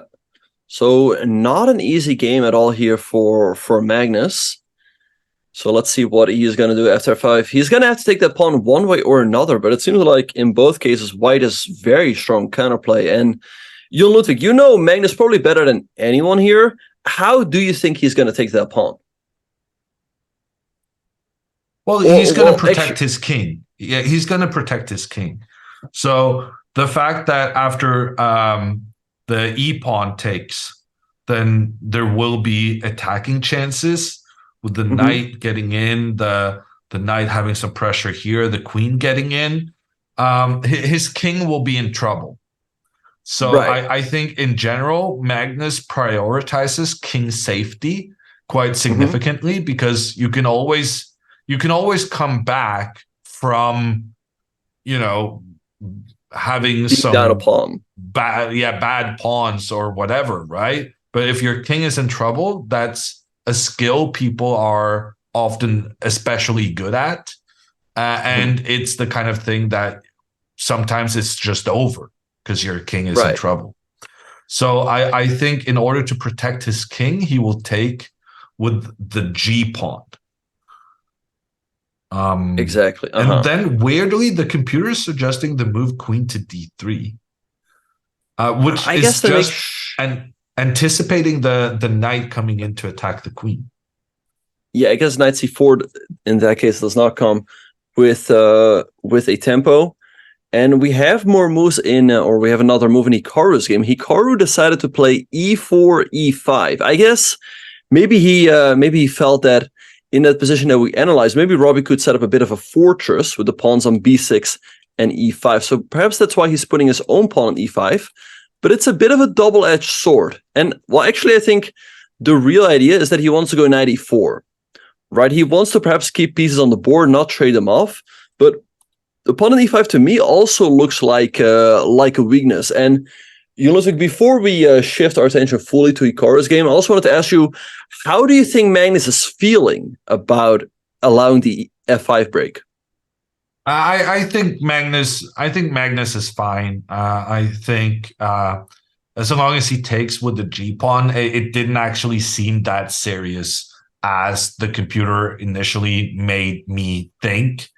As long as Magnus keeps his king reasonably safe, I still think his position is for preference. And I'm really intrigued in Hikaru's position. Why is the computer not suggesting pawn to b5? That's very, very important, because if black can get away with pawn to b5, then Hikaru just didn't have time for this move. Whereas if this is a bad move, then Hikaru's move was brilliant because he's anticipating the opponent's plan and specifically making moves that are addressing black's ideas. So I want to put pawn to b5 on the board. I think the idea really is that Hikaru just wants to take, and after black recaptures, let's say with the pawn, he now has the move knight e4. And the pawn on c5 is quite vulnerable, and you can attack it with rook ec2. And, b5 is a little bit soft, b5 is soft, c5 is soft. If you move the c-pawn, you're going to hang d4. So I think that's really his idea. But Rory doesn't have to go b5. Like we discussed earlier, he can also place... But look at this, though. What about the pawns just advancing, trying to become new queens? Isn't this scary? I mean, scary is a big word, but I don't see a good way. Maybe like rook d1. Rook d1? Yeah, to defend d3. And if I just continue trying to get a new queen, and then you have this pawn, you have that pressure. Ooh, but look at this, Benjamin. The rook, having that pressure against the knight, what if we give away the rook and then continue forward with the pawn? I like it. I mean, e5 is hanging. You're probably going to have to protect that with f4. And here, you have a very strong passer on c3. That's hard to get rid of. And maybe you can just slowly maneuver with like knight c6, rook a8, target the pawn on a3. And black certainly has compensation here. So let's see if Robbie is still going to go for that plan with b5. I think it's certainly possible. But he can also just place his pawn on b6. Right, make sure that c5 is very well protected. Move his knight back to c6 from where it's targeting. Or actually, here's the thing. I think Robbie is gonna delay the move knight c6 until Hikaru plays knight e4. Because if you play knight c6, then you're giving white the option. Although I guess if you go knight c4 right away, there's b5. But he might just wait with that for a little bit. And I don't know, to me, the pawn on e5 seems like a weakness, right? I mean, we can attack it with knight c6 and rook f5.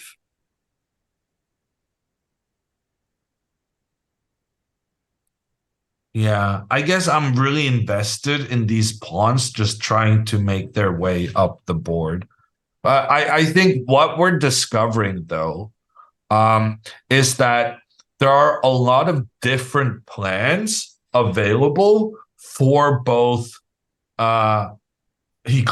Clearly, we thought for sure Hikaru was going to move this knight over here, and now he's saying I want to move the knight up in the center. So Hikaru has some choice, but even more so, Robbie Kevlishvili, he has so many different plans to choose between. He can go aggressive with the pawn. He can move the knight back and target this guy. He can try and use the rook to target the e5 pawn as well. After he goes b5, well, if he does go b5, then he also has an option. Do you want to continue forward with the pawn, or do you want to use a completely different plan? So I think what I like about Hikaru's position right now, even though the computer is really hating, oh, minus 6-9. The computer is really hating Hikaru's position, but I would firmly say that is not really the case in reality. In reality, this is just a very unbalanced position. And the fact that Robbie has so many different plans means that he's going to have to spend a lot of time trying to decide between the different plans. If Robbie only had one good plan, that would actually be better for him because it would help out his time management. Or actually, Benjamin, were you saying at the start of the broadcast that Robbie in general plays very quickly?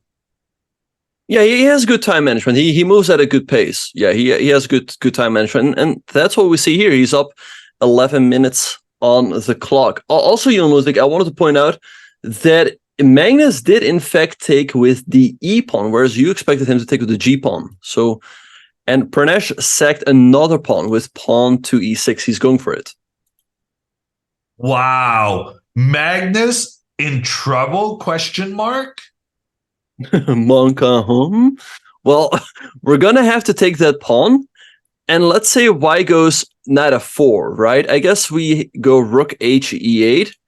But how exactly does white continue the attack? You have knight takes g6, but then knight c4.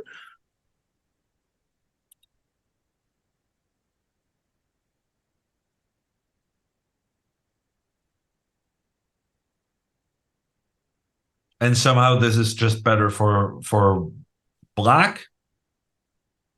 Yeah. By the way, pawn takes knight f4 is on the board. I assume you move the e rook over. If you move the b rook, then you take on g6 with a tempo as you hit the rook. And also knight c4 is no longer as desirable, as there will always be a rook b7 with a check. So I think Magnus will go rook h e8. And now the question is, how is Pranesh going to continue from here? To me, it's not that obvious. And I guess it's not obvious to Magnus either, which is why Magnus went into this. Yeah. So, I don't know. I mean, there is queen e5, an idea that you mentioned earlier, but then just bishop d6.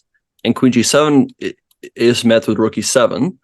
And rook h8 has been played by Magnus Carlsen. So maybe what Pranesh should consider is bishop e2 to make sure the knight c4 no longer comes with the same effect as you can just take. So bishop back would control the square the black knight wants to use. But then bishop d6 seems sensible, getting the bishop back into defense, targeting the knight. The knight would then capture on g6. And intriguingly, the computer is saying that Magnus doesn't have a lot of options that keeps his position healthy. In fact, the computer is saying there's only 2 moves, knight to c4 and queen to a3, that avoids black just being in massive trouble. Wow. So this is still extremely unclear, right? Like this could Yeah. be a loss for Magnus, but we could also easily see him winning, having an extra pawn at this stage. Yeah, and given the fact that Magnus is the better player, I think he will probably find a way to navigate the complications a little bit better. But yeah, like I said, it's not clear at all what he should do. I like knight c4. As you trade off that bishop on e2, it can no longer capture that pawn on h5. And after the trade, you get the d5 square for your queen, from where it can give a pretty annoying check to the white king. Pranesh has now paused to think. So let's see if he will find that move bishop to e2. Apparently he has to do so to hold the balance. Okay. So tension. Well, I guess Magnus already just had a really nice opening.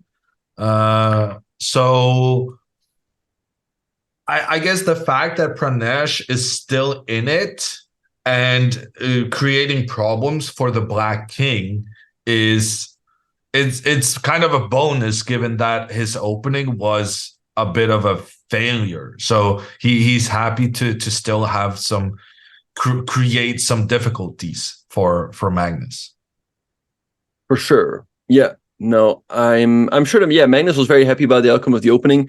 He got pretty much exactly what he wanted, right? A closed position where he had a pawn break and play on the queen side without any real counterplay for his opponent. But Pranesh found a great opportunity to get some play going. But, you know, he is down 2 pawns now. So he's going to have to be super accurate here. Otherwise, I think Magnus will just take this one. Okay, so Magnus he's kind of not in the driver's seat, but he gobbled up 2 pawns. So it's more of Magnus surviving in the passenger seat, waiting for kind of the air. My metaphors got messed up there. And we're just gonna quickly stop by Hikaru before we take a little break. In Hikaru's game, after pawn to e5, nothing has happened. We're still eagerly awaiting the fate of the b pawn.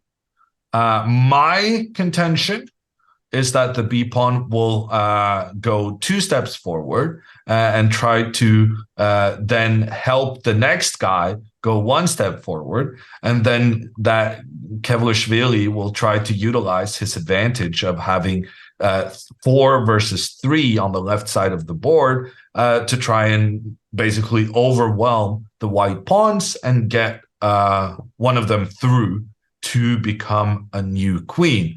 While based on what you've said, Benjamin, I feel like you're more in the pawn to b6 camp, where black just tries to have this nice pawns defending each other. Exactly, yeah. And by the way, I just saw on Twitter an interesting quote from Anish Giri. Anish said, Magnus needs to play better if he wants to be in anti-cheating detection. So, I mean, gonna have to watch the full interview, what exactly that means. But I guess he makes a good point. Like, he is basically saying that, at least that's how I see it. In round number 2, Magnus was crushed. But I think that's more because of Magnus. You know, I think Magnus just played a bad game, and his opponent played well, but I don't think he played out of this world necessarily. Like, he found some moves that were not too difficult, I think. And actually, by the way, as we speak, we have the move bishop e2 by Pranesh to stop the move knight c4. Okay, so we'll be we got some interesting games going on. Hikaru down according to the computer, but my assessment is that this position has plenty of life for either player to come out with a victory. It's now down just to the quality of your moves. And in Magnus's game, Magnus is facing some pressure having his young Indian opponent, born in 2006. So Pranesh, 17 years this year. He is trying to attack Magnus as king. Ooh, and we do get Robbie charging forward with the pawns on the queen side. Hikaru now has to anticipate a future pawn to c4 with this pawn just running down the board, trying to become a new queen. So really interesting play coming up. The computer, not a big fan of this decision by Kevlishvili, but in my mind, it was definitely the most human way to react. And I'm expecting him. Hikaru quickly captured the black pawn. I'm expecting the pawn to be captured back. And we were studying some interesting variations where the black pawn proceeds forward, which, good news for the Hikaru fans, sees the computer liking white's position more. But personally, I feel like this is quite dangerous. It looks very natural for black to try and proceed those pawns to become a new queen. So that's what we're going to have for you. But first, a break.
And welcome back, everyone, to round 4 of the Qatar Masters 2023. Jon-Ludwig, while we were on a short break, a few moves have been played in Hikaru's game. So after b5, Hikaru quickly took on b5, Robbie recaptured, and Hikaru played the move knight e4, the move that we expected.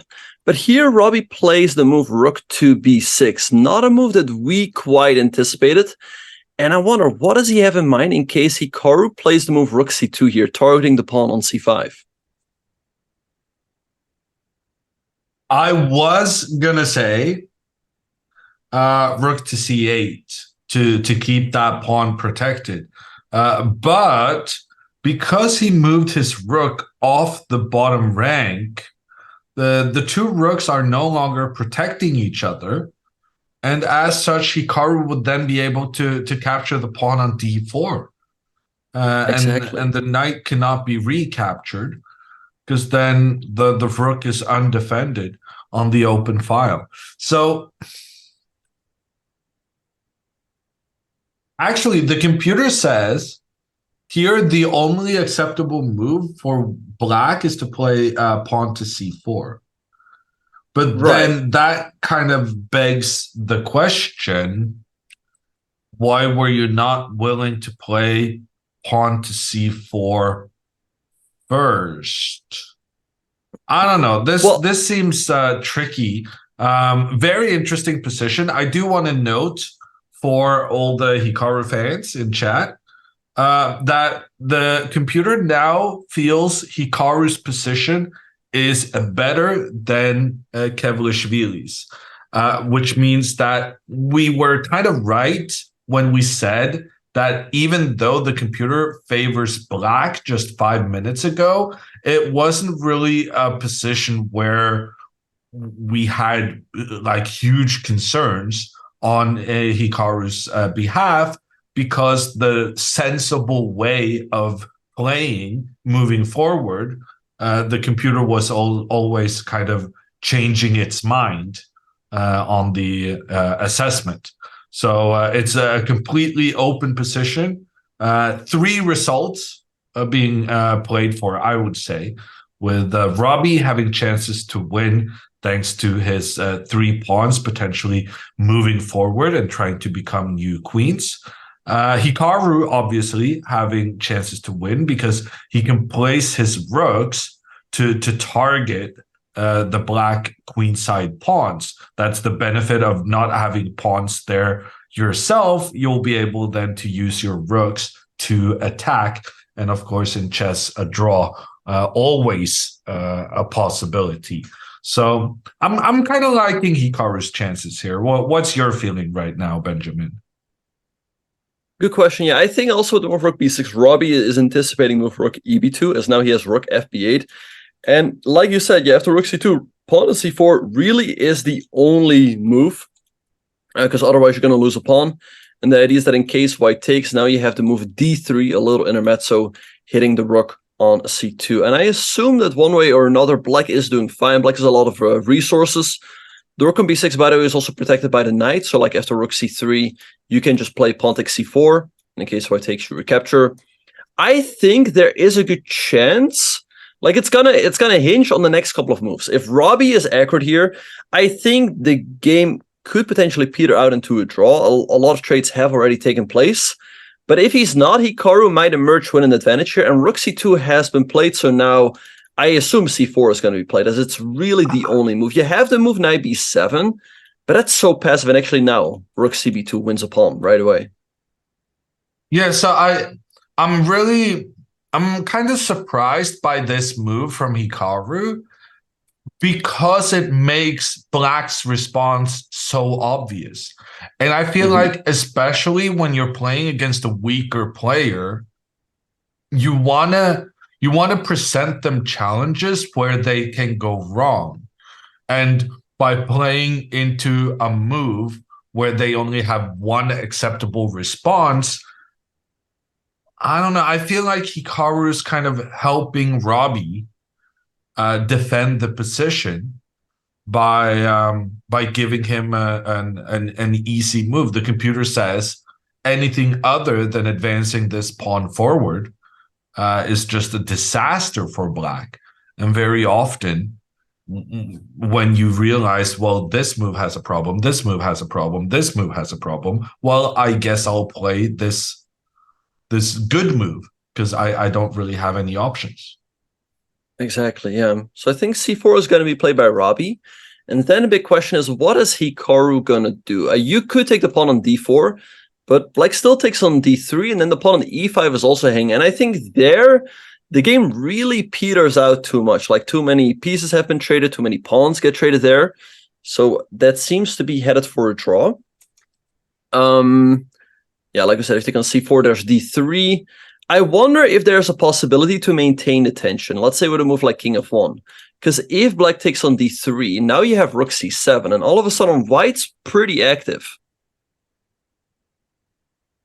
But I'm reminded of something we looked at earlier, Benjamin, that after king f1, can I now try to sacrifice my rook? So I'm really annoyed at this long-term pressure White has against the d4 pawn. But now that my c pawn has advanced so much, I would love to move it further, having one pawn protect the other. I can't do it because then the protector is getting taken out. So what if I sacrifice my rook, making sure that I don't lose this guy, and then I get these pawns being rather good, defending each other and being close to becoming new queens.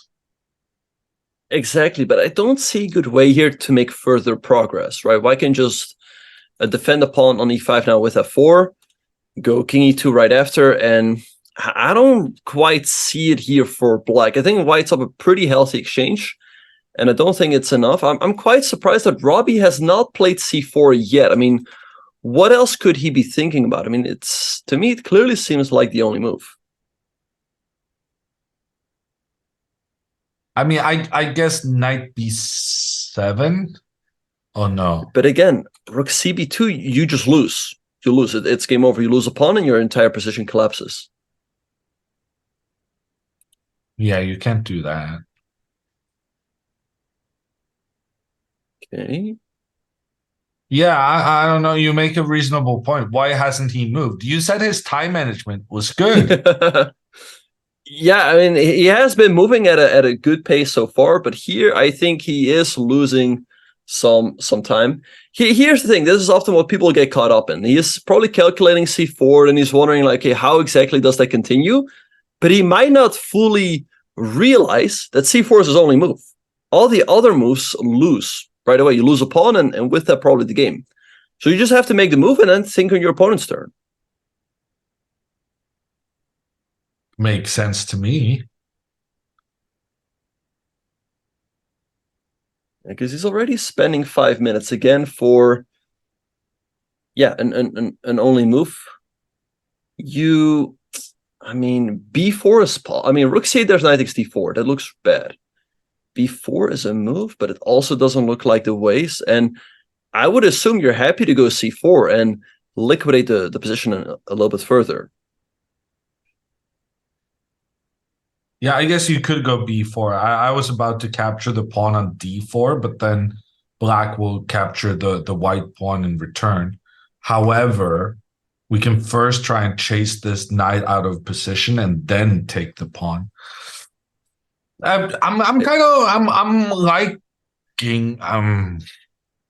yeah, I guess maybe I'm not liking. Everything will depend on what Hikaru does after the c4 move, but we're not going to be able to see what happens unless Robbie starts, moving the only moves he does have available to him. So we'll let Robbie think about this, and we'll definitely get back to this immediately after Hikaru has played his move in response, because that's going to give us so much information about how the game proceeds and whether or not Hikaru is able to put long-term pressure or whether it will just peter out.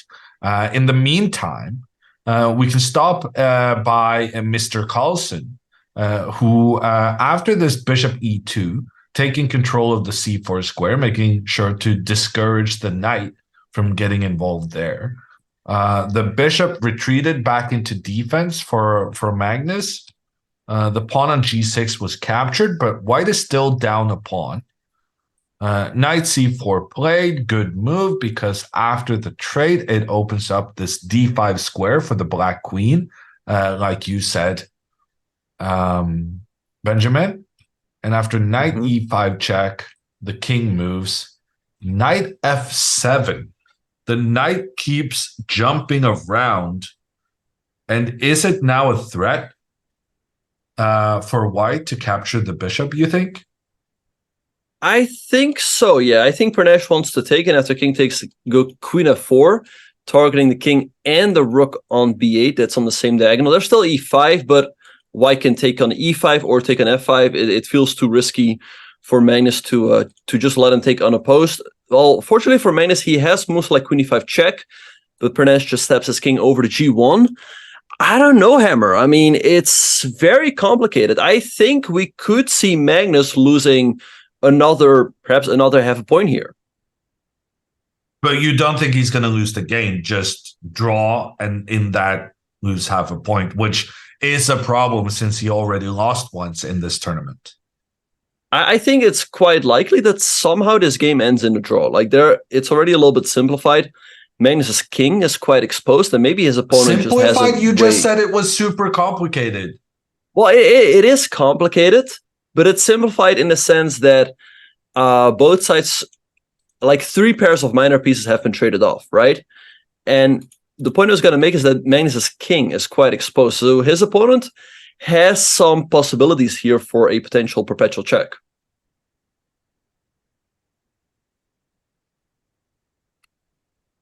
Oh, but here, like the white king has no defense around it, though. But there's no easy route to the king. It's sitting pretty safe in the corner over there. And by the way, quick question, Hammer. I see someone saying in the chat, I think 7 out of 9 will be enough to win the event. I would think if you score 7 out of 9, maybe there will be a tie. Maybe there will be a tie for first, but I would expect you would probably need 7.5, or do you think 7 is enough? I think 7 is enough. And I think it's unlikely that anyone is going to have more points than everyone else. I think for a tournament with this many participants, it's probably always going to be many people on the same amount of points, and then you have to play a tiebreak to find a winner. Yep. Actually, speaking of tiebreaks, let me check the rules. Whether it will be decided on these tiebreak points. Let's see this. First prize may not be shared. All other cash prizes shall be split equally. If in the event of a tie for the first place in the tournament, there shall be conducted a playoff for the first prize of $25,000. The playoff will consist of blitz games matches. It's a weird formulation. With a time control of 5 minutes with 3-second increments per move starting from move 1. If 2 players are tied for first, there will be a 2-game mini-match played. If 3 players are tied for first, the player with the highest performance rating will be seeded directly into the final of the playoff. The other 2 will play a semi-final. If 4 players are tied for first, there will be a knockout playoff conducted, semi-final and final. If more than 4 players are tied for first, the 4 players with the highest rating performances shall qualify for the playoff to decide the first prize. Okay, so basically you need, if you have the same amount of points as kind of number 1, you need to be among the top 4 based on how difficult opponents you have played against. I guess that's the quick summation, but reading this, I'm actually busy on the final day, so I'm not gonna be here to do commentary. And right now, I'm very happy I'm busy because this setup, it sounds like it's gonna take a lot of time to find a winner in case of shared amount of points. It could, yeah, no, it could go for a long time. And actually, it reminds me, I won the St. Louis Spring Chess Classic in April, and there was a five-way tie for first, in a 10-player round robin. Like, we all had 5 out of 9, and it was enough to share first. And the rules also stipulate like what happens in case of a 2-way tie, 3-way tie, 4-way tie. But 5-way tie, it says, or more than 4 players, the arbiter will decide something. And what ended up happening is that the 2 players with the worst tiebreak, number 4 and 5, they played a quarter final match. And after that, we played semifinals. But it was Armageddon. Armageddon. And the higher seed, in terms of, tournament tiebreak, could choose which color they wanted to play with. So sounds fair enough. Yeah, that's how the tournament. Were you happy with that? Did you win the tournament? I won a tournament. Yeah, no, I chose white in both Armageddon games. I figured like, hey, an extra minute on the clock and the white pieces should definitely give me good chances. Huh. Well, it seems like it was a very successful strategy. So we're still at Magnus's game. Magnus is thinking for a long time, and that is also true of Robbie Kevlishvili, who has now been thinking for 10 minutes in a position where he only has one acceptable move. What is this time management, Benjamin? I'm surprised. I don't know why he hasn't played c4 yet. To me, it looks like the only move. But like you said, he's already thinking for 13 minutes. So I'm surprised with Robbie. Again, I think he's calculating the line starting with c4, but he might not be fully aware that it's his only move, and so he just has to play it. Because for sure, Hikaru is thinking, "What am I gonna do when Robbie plays c4?" So as soon as Robbie goes c4, I'm sure that Hikaru already has a response in mind. Well, Hikaru's not sitting at the board. He has people left apparently. Yeah, but Hikaru likes to walk around. And so you think he's thinking about the position while he's walking around? Yes. Yep. Must be nice to be able to do that. Yeah.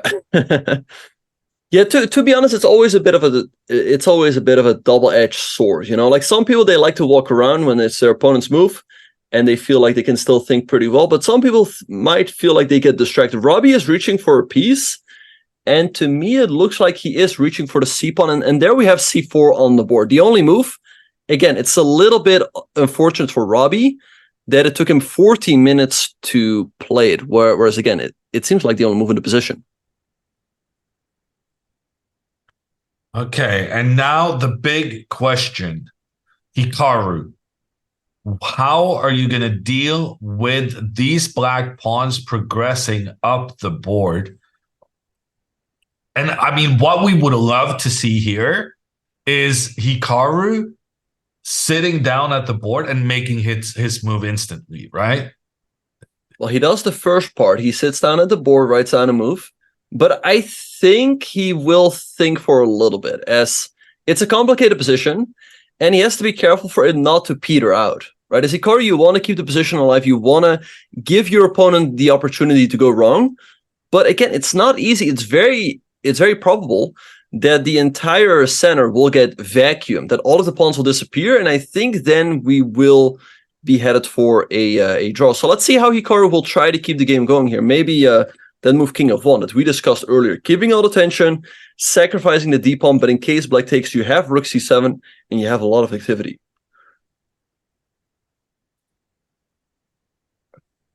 Yeah, I mean, just the idea that this pawn move doesn't actually threaten to capture the white pawn, it gives you a lot of leeway. Although I guess King f1 is really the only way to improve white's position, as all the other pieces they have pretty important roles already. This guy is defending the pawn. This guy is just standing on a really good square.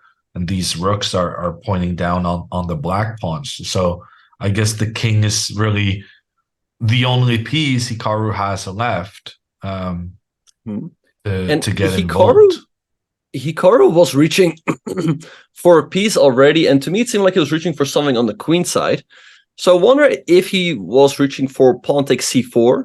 Again, that will be met with d3 by Robbie, stepping the pawn up, attacking the rook, and making sure that the knight can no longer capture that pawn. What else could it be? Is a4 a move? Although a4 you just take. You just take with the b pawn, and yeah, it's just a free pawn, so that's not really a move. I don't know what else Hikaru could be aiming for, and in fact, he has taken the pawn on c4 with his own pawn, and now I expect d3 by Robbie. I mean, we said that last time, though. Only one acceptable move. The guy still spent 14 minutes.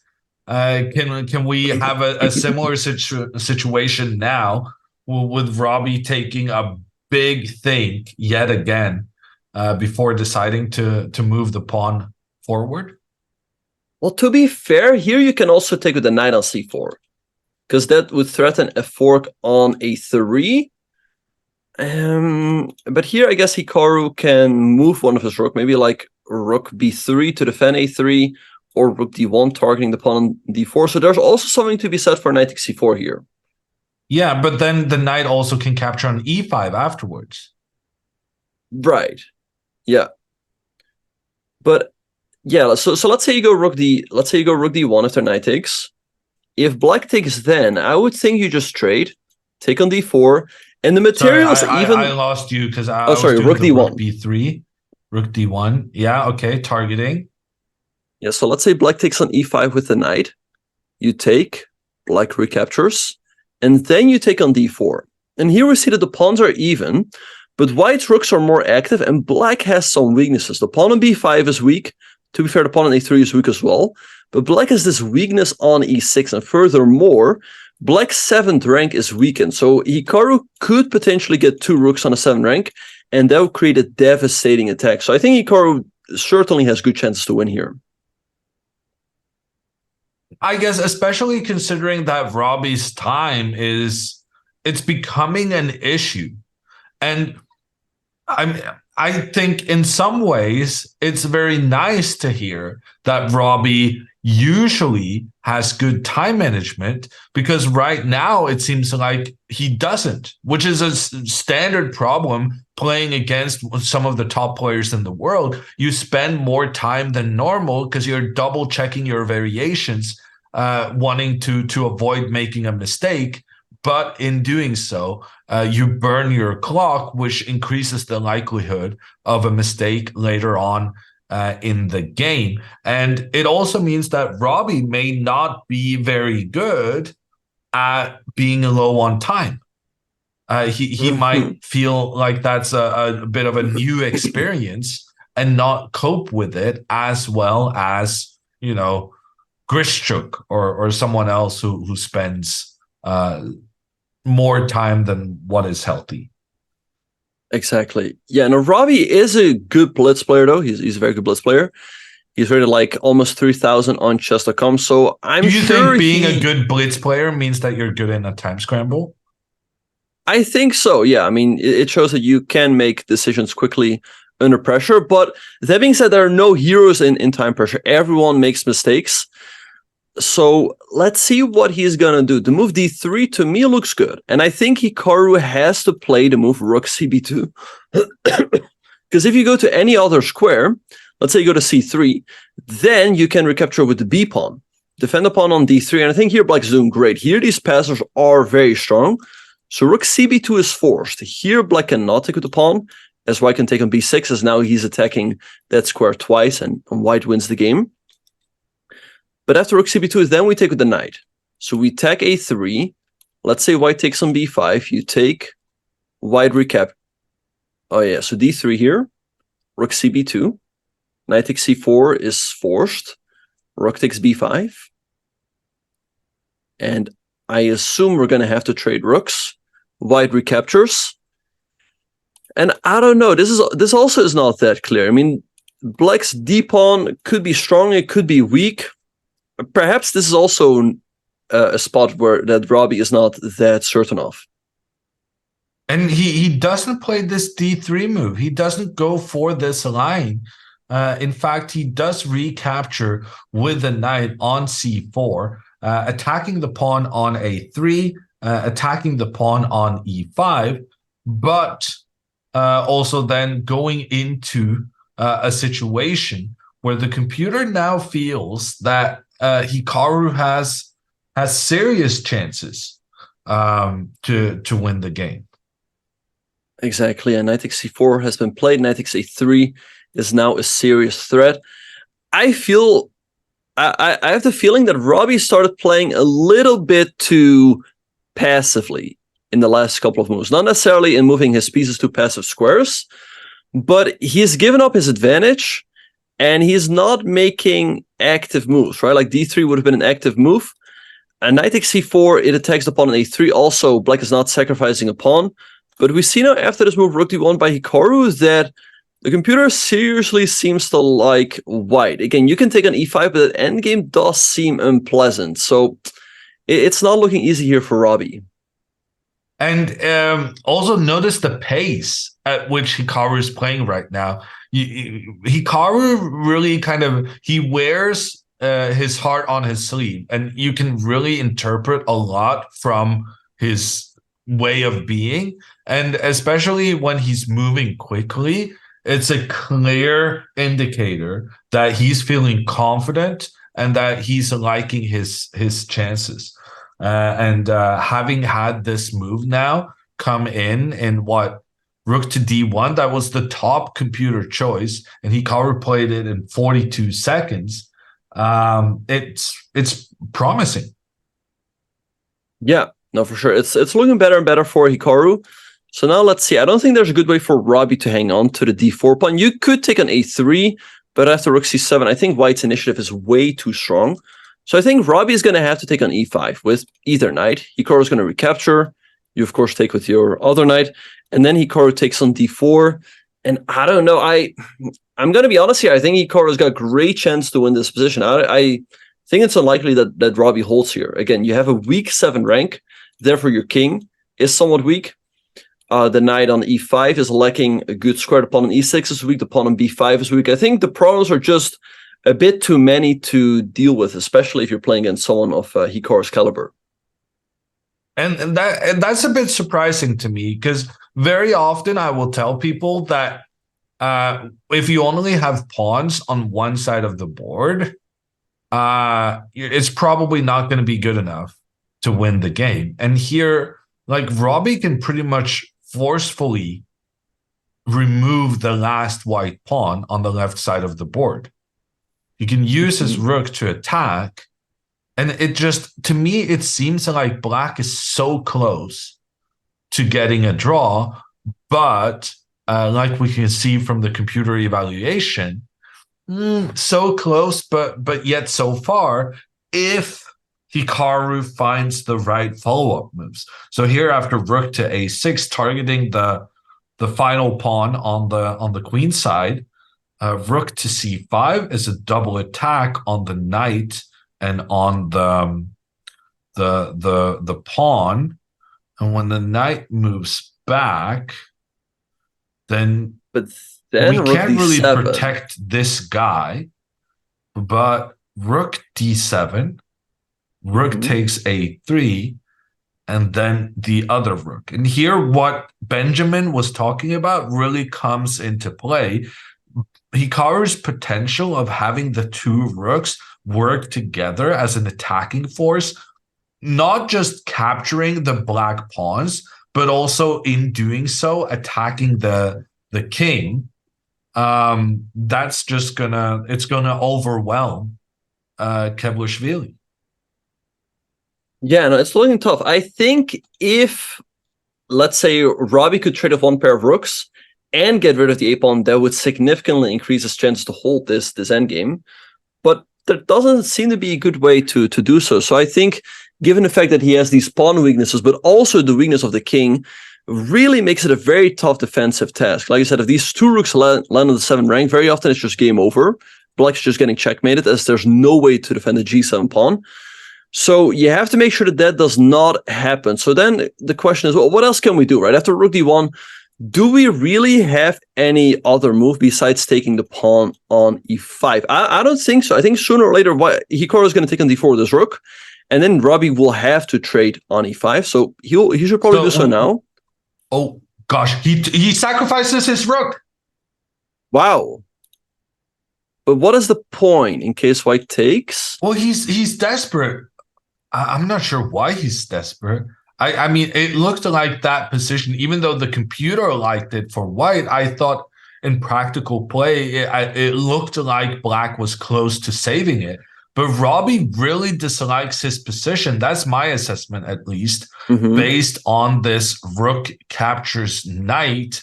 He feels like some very extreme measures needs to be taken in order to survive this. I guess Robbie is looking at the potential of, he does have good chances of capturing the pawn on a3 long term.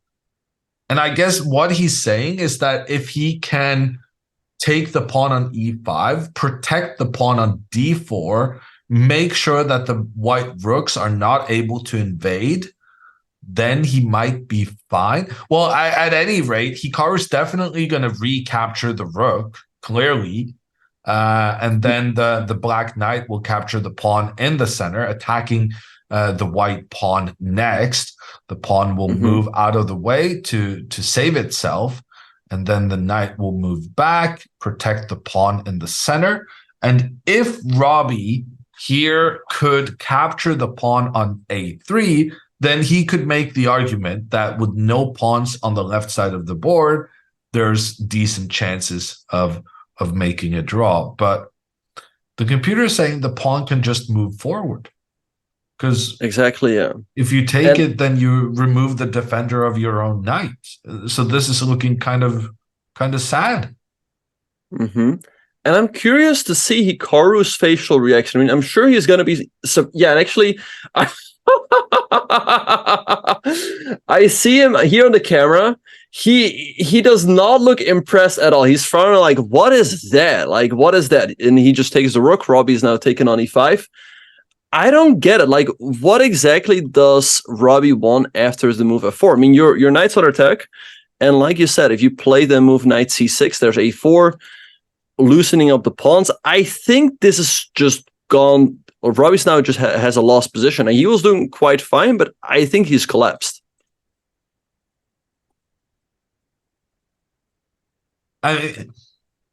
Let's move back. People were not feeling very good about this game. If we go back like here, it was like minus 0.25. It was even worse than that, right? At some point, Hikaru's reaction, like he's frowning and he's looking at Robbie like, what was that, dude? Like, what was that? And I don't get it either. Like, I'm also surprised. It's just seems like Robbie's given up an exchange, and I think he's just lost now after the move f4.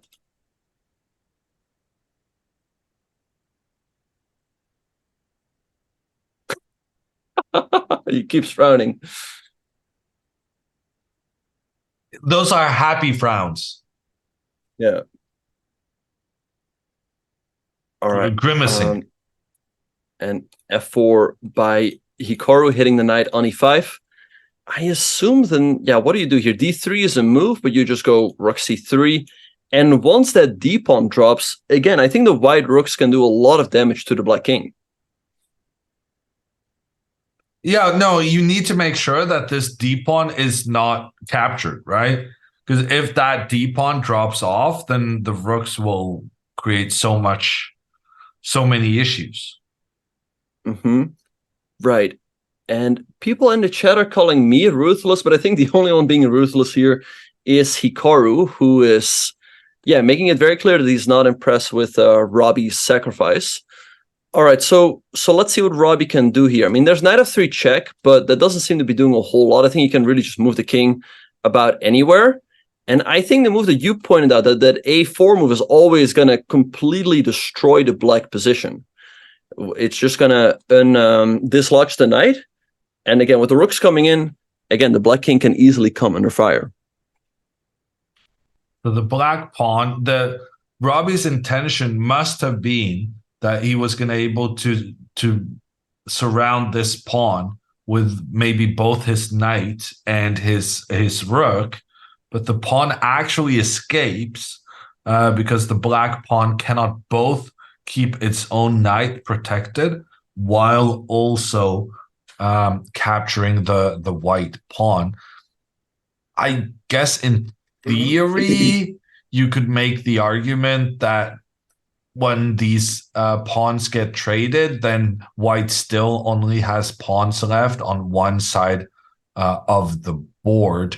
But there's a huge difference between this position and the position where the knight on c4 is well placed, guarded by a pawn. If this knight loses its foothold, then that's a huge difference, even if you do manage to eliminate the last white pawn on the queen side. Mm-hmm. And by the way, young Ludwig, I wanted to point out that I think Magnus is in trouble. Let's go to his game. We have more moves.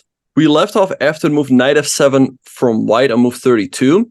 Magnus played queen d5 check. The king stepped over to g1, f4 with a tempo, hitting the queen, which moved to f2.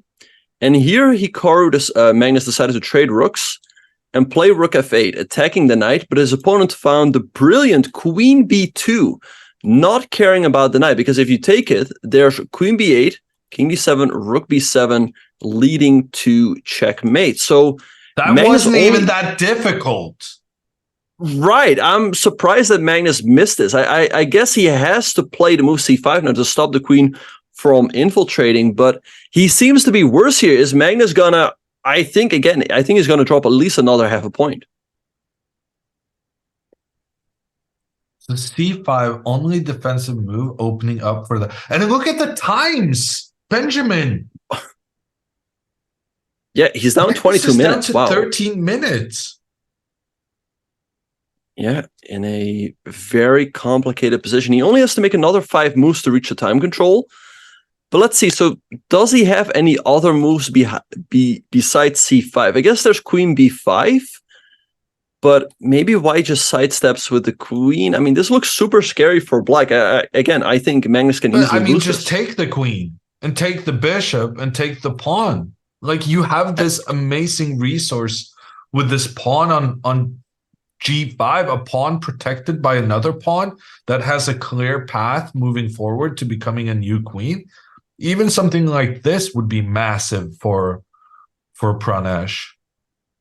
Mm-hmm. Yeah, no, for sure. So let's see. I guess c5 is the only move to hang on here. So I guess he is just completely overlooked the move queen b2. I guess he expected that white had to move the knight. But how is that even possible? Because queen b2, one thing is that it's checkmate with queen b8, but like there's also queen b7. Yeah.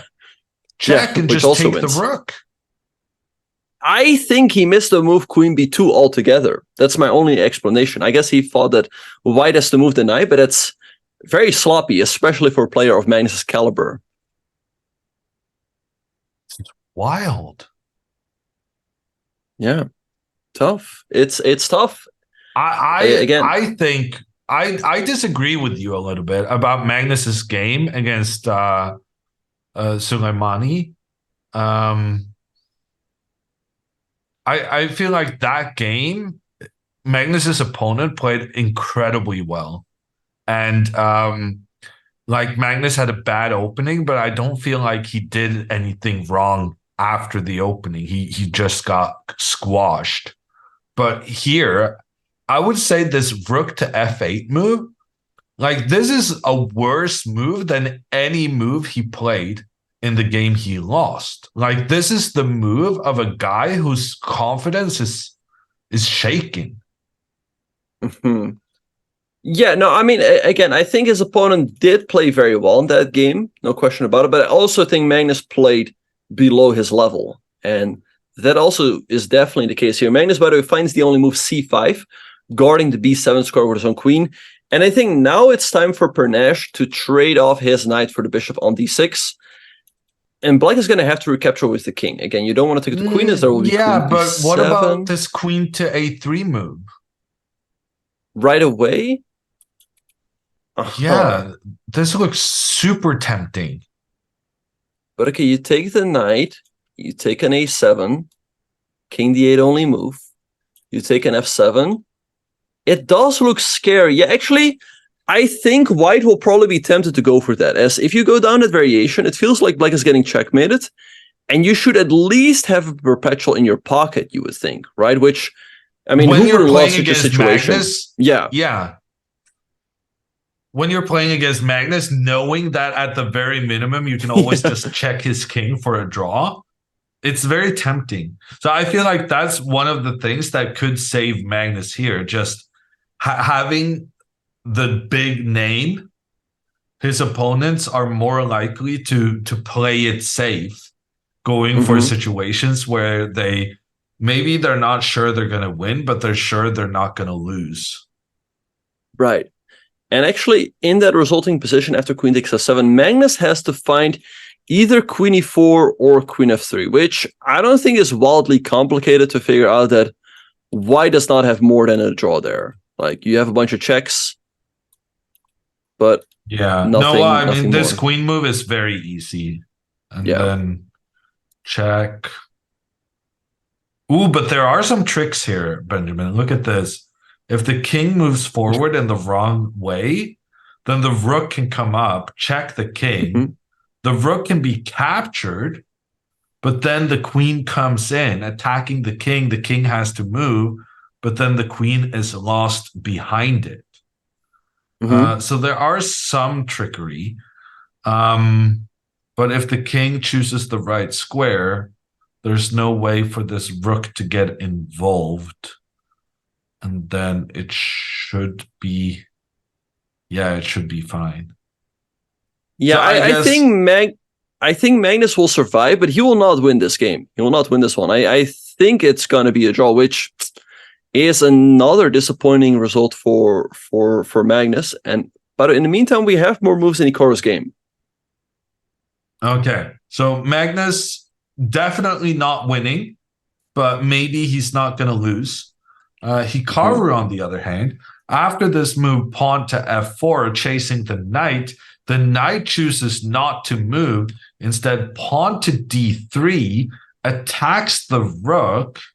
The rook moves out of the way while also protecting the pawn that was under attack from the other black knight.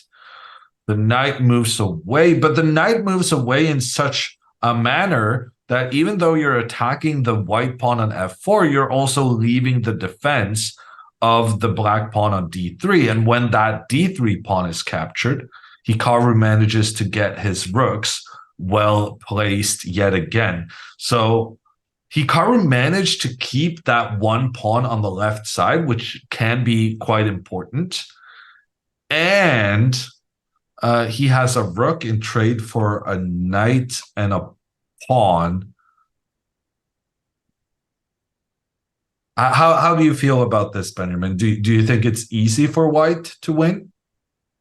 I don't think it's easy for white. I mean, black's knights are definitely still annoying, and there is a possibility that all of the pawns on the queen side will disappear. Pawn h3 is a little bit weak, so there's definitely still chances here for Robbie to hold, but that's certainly not going to be easy. So I would think Hikaru is probably going to win this one, but you know, it will probably take him a while. Oh, but we have do you more think moves. the time situation could affect the game? Not, I mean, 13 minutes for another like 10 moves is not that much. We have more moves, by the way. Knight g6 was played by Robbie. Rook takes d3, knight takes f4, and wait, sorry, actually that was never mind. We had the live position after 31 rook b3. My bad.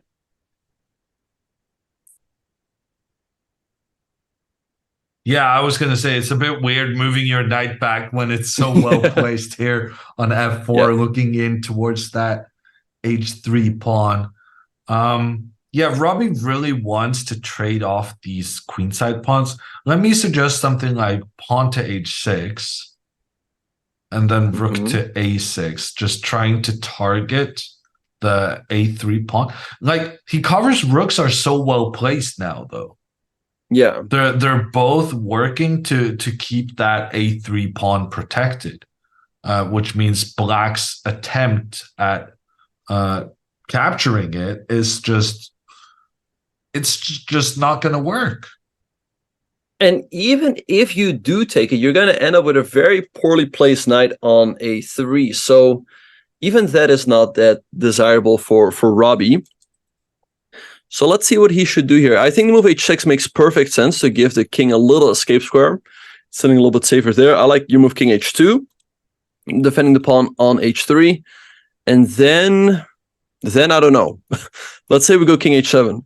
Right, I guess Hikaru can just go knight c3 and just go after the b pawn. So this should just be winning for Hikaru, I assume. So let me ask you the question I asked you 2 minutes ago. Do you think this is going to be an easy game for Hikaru? I think he's going to win without too much difficulty. That's my prediction. That's not what you said 2 minutes ago. Yeah, but now it's becoming more clear. You changed your mind? You're allowed to change your mind. Yeah. No, I think he's going to win. And I think, the advantage is a little bit too much. Robbie's also getting low on time. And the trend in this game is really in Hikaru's favor. Before he was worse, then it moved to equal. And now all of a sudden he's borderline winning. So it's looking better and better. In the meantime, we have the move knight to d5 by Robbie. A solid move, just placing his knight in the center and keeping everything a little bit more protected, I guess.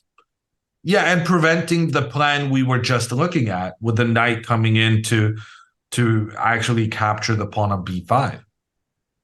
Exactly. And by the way, we have more moves in Magnus's game. After the move c5, Pernesh decided not to go down that variation with queen a3 right away, which probably would have led to a draw. Instead, he traded on d6, the best move. Magnus, so the kid is going for the win against Magnus. He's going for it. And now queen a3. And here, I assume both queen a6 and queen a7 are pretty big threats. I guess queen a7 for the most part, as then rook b6 would be unstoppable. So how do you deal with that if you're Magnus? How do you hold on here?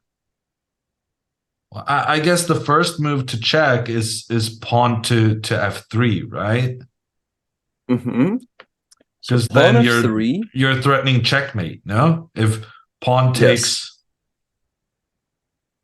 then check on the this king. Is the threat, but queen a6. And if you go queen c6, there's pawn takes c5. And so that's just over. Magnus, by playing the pawn forward, is making a threat against the white queen, but white doesn't need to be careless in response. And queen to a6, as indicated by Benjamin. And if you interject with the black queen, then captures on c5 creates more openings for white to attack the black king. And if the king recaptures, then the queen can come in, check on the king, and capture the rook behind it. So that's not going to work. But the move Magnus played, queen to f5, not a good idea either, according to the engine. Although I do understand Magnus's thinking. He's trying to bring his queen over to give checks on the white king. Exactly, yeah. Queen g4 is the biggest threat is, of course, to take the rook, but also queen g4 is there.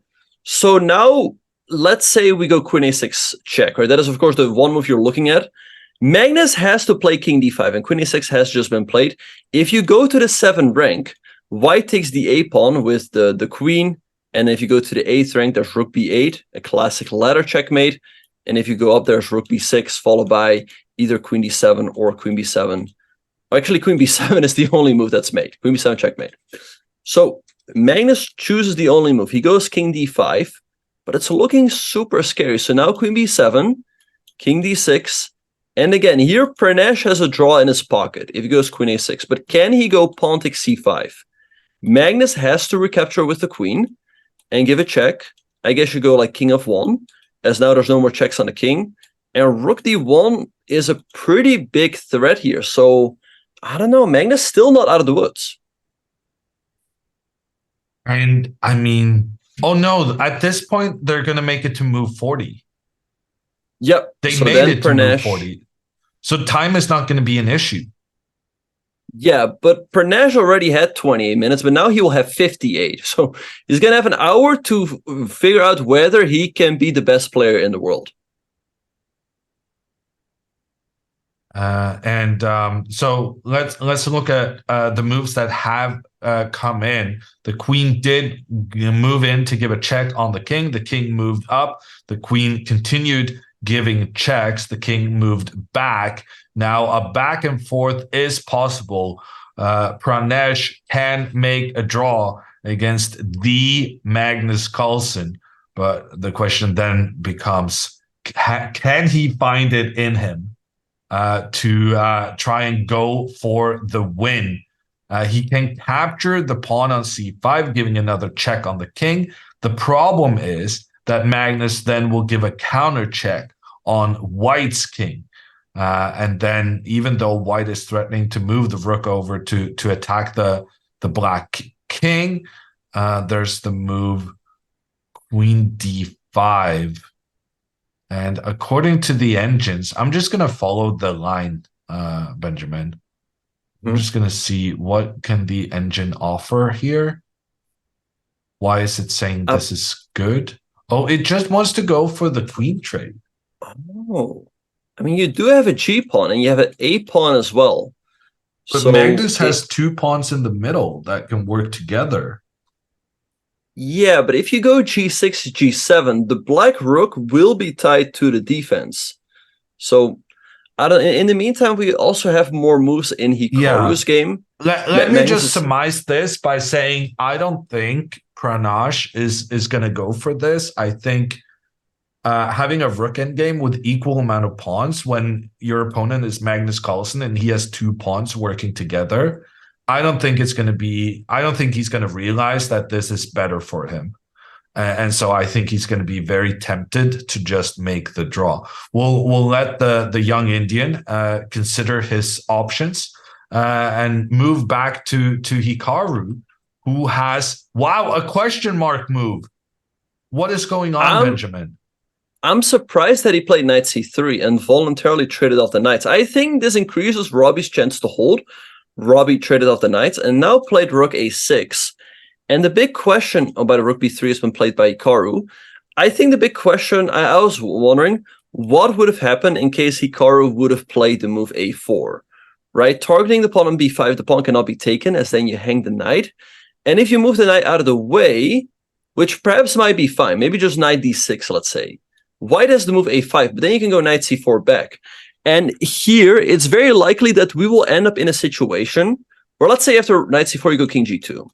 Black eventually is going to go rook takes a5, take, and then let's say you go rook c5, and let's say you go king of, knight c, all of that.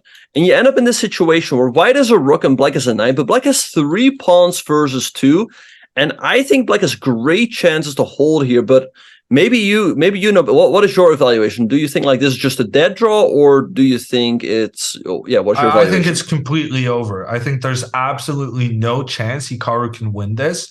That's partly because the two white pawns are split up. They're not next to each other. They're not working together.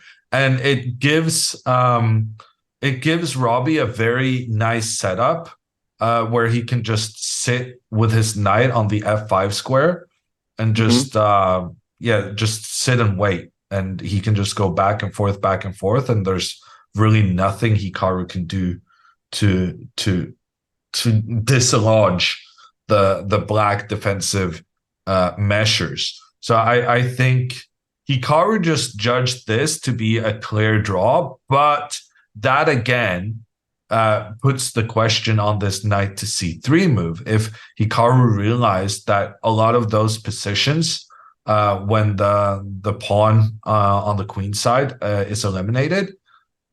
But look at this move played by Robbie. King F7. I think that's very sloppy, because now you can take on b5. And after rook takes a3, takes rook c5. The knight is stuck on a3. If the knight can jump back, you're holding, but the knight is not. And is it just getting trapped here if you go? Well, here's the thing. I think it's either going to get trapped or you're going to have to walk your own king over. But if you walk your own king over, then you're going to probably hang the pawns on the king side. I mean, this is shocking, no? With 10 minutes left on the clock, making a mistake like that? That's outrageous. I'm wondering, why is chess.com giving that one question mark? I want to give it 3 question marks. I don't know why Robbie didn't just play rook a5. I think had he played rook a5, he would have had great chances to hold. As actually, the more I look at it, I don't see a good way to improve the position for white. But after king f7, I think this gives Hikaru a very straightforward win.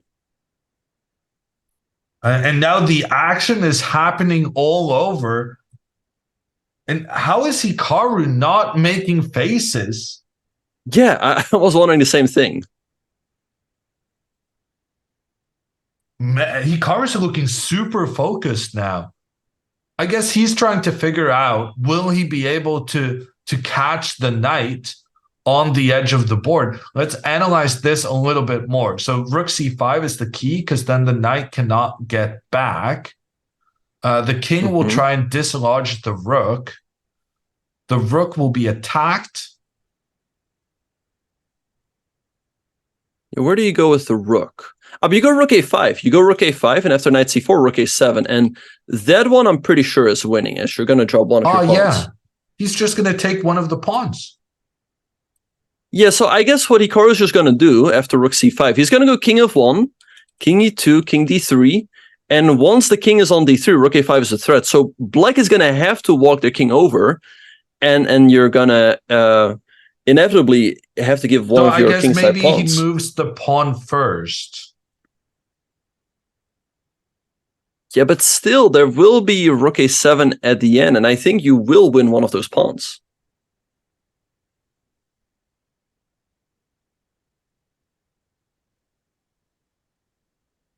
Now, Hikaru gave Robbie a little stare.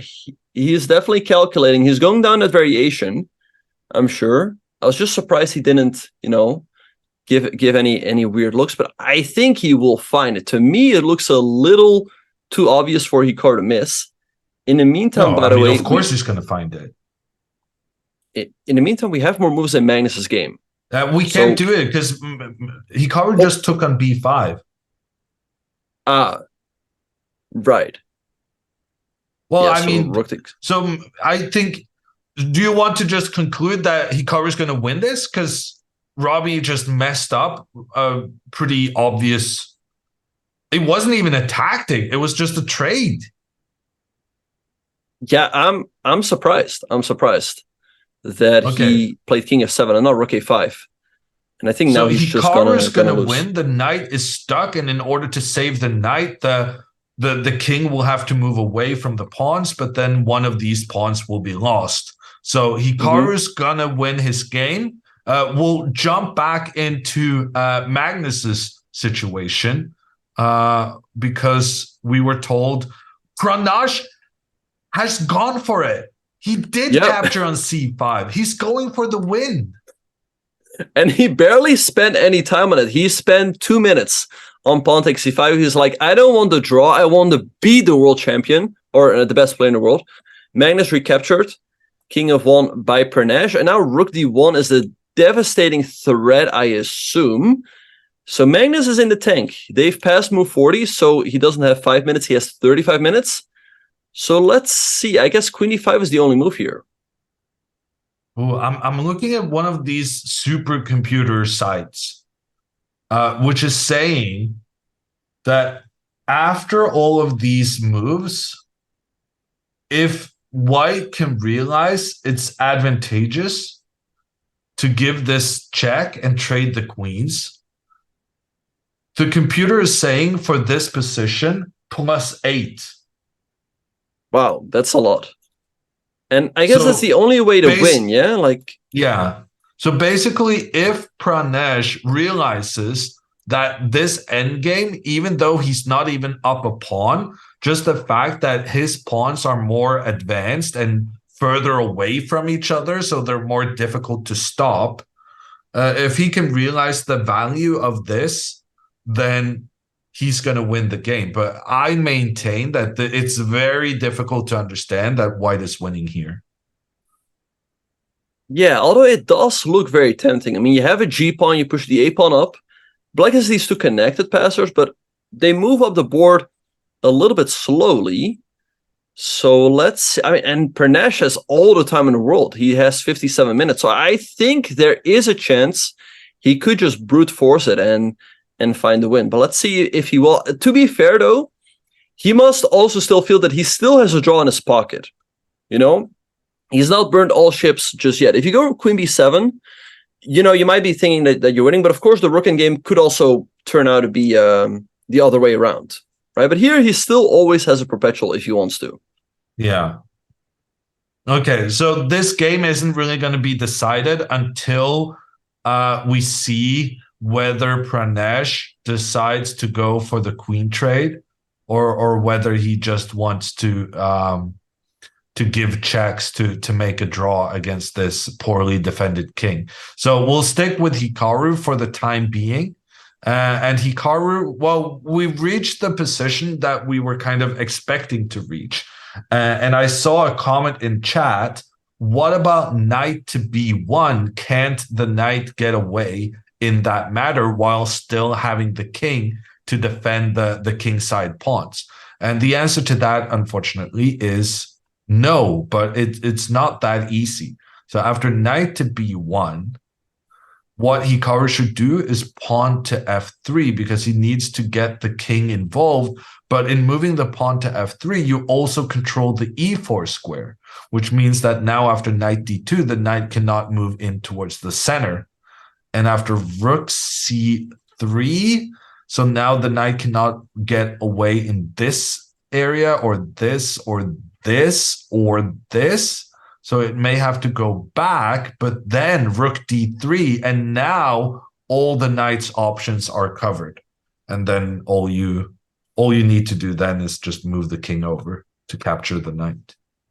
Yeah, you go king f2, e2, and then rook b3.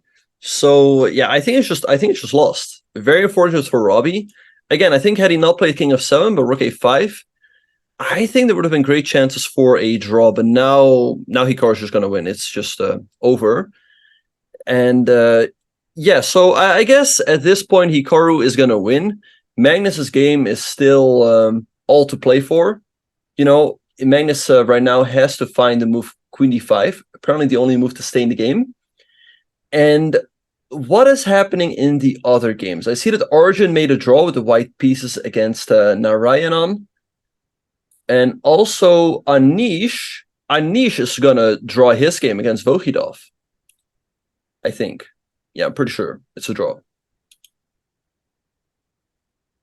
Okay. Any other players on 3 points out of 3? I guess the big question is, will we have anyone on 4 points out of 4? And if there's none, then Hikaru will be back in the lead. Yeah. So here's the thing. Arjun drew. So he's on 3.5. Robbie is on 3 points, but he's going to lose to Hikaru. We have the game between Sindarov and Jumabayev. If one of those two players wins, they will move to 4 out of 4. But right now the game is pretty even. But you never know. It can of course still explode at any moment. Yeah, I think this is going to be a draw. I'm pretty confident that they have equal amount of pawns. Black just offered a knight trade.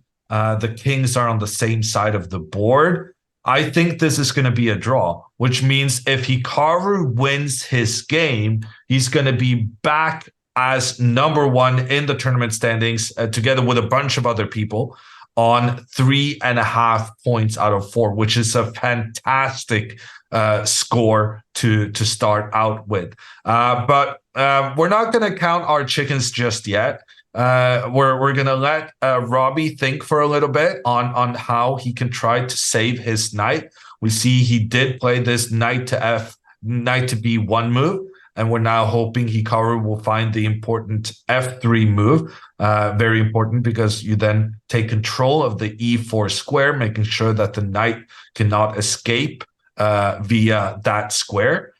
We also have a keen eye on Magnus's game. Magnus has just found the move Queen D5, which was the only move to stay alive for the time being.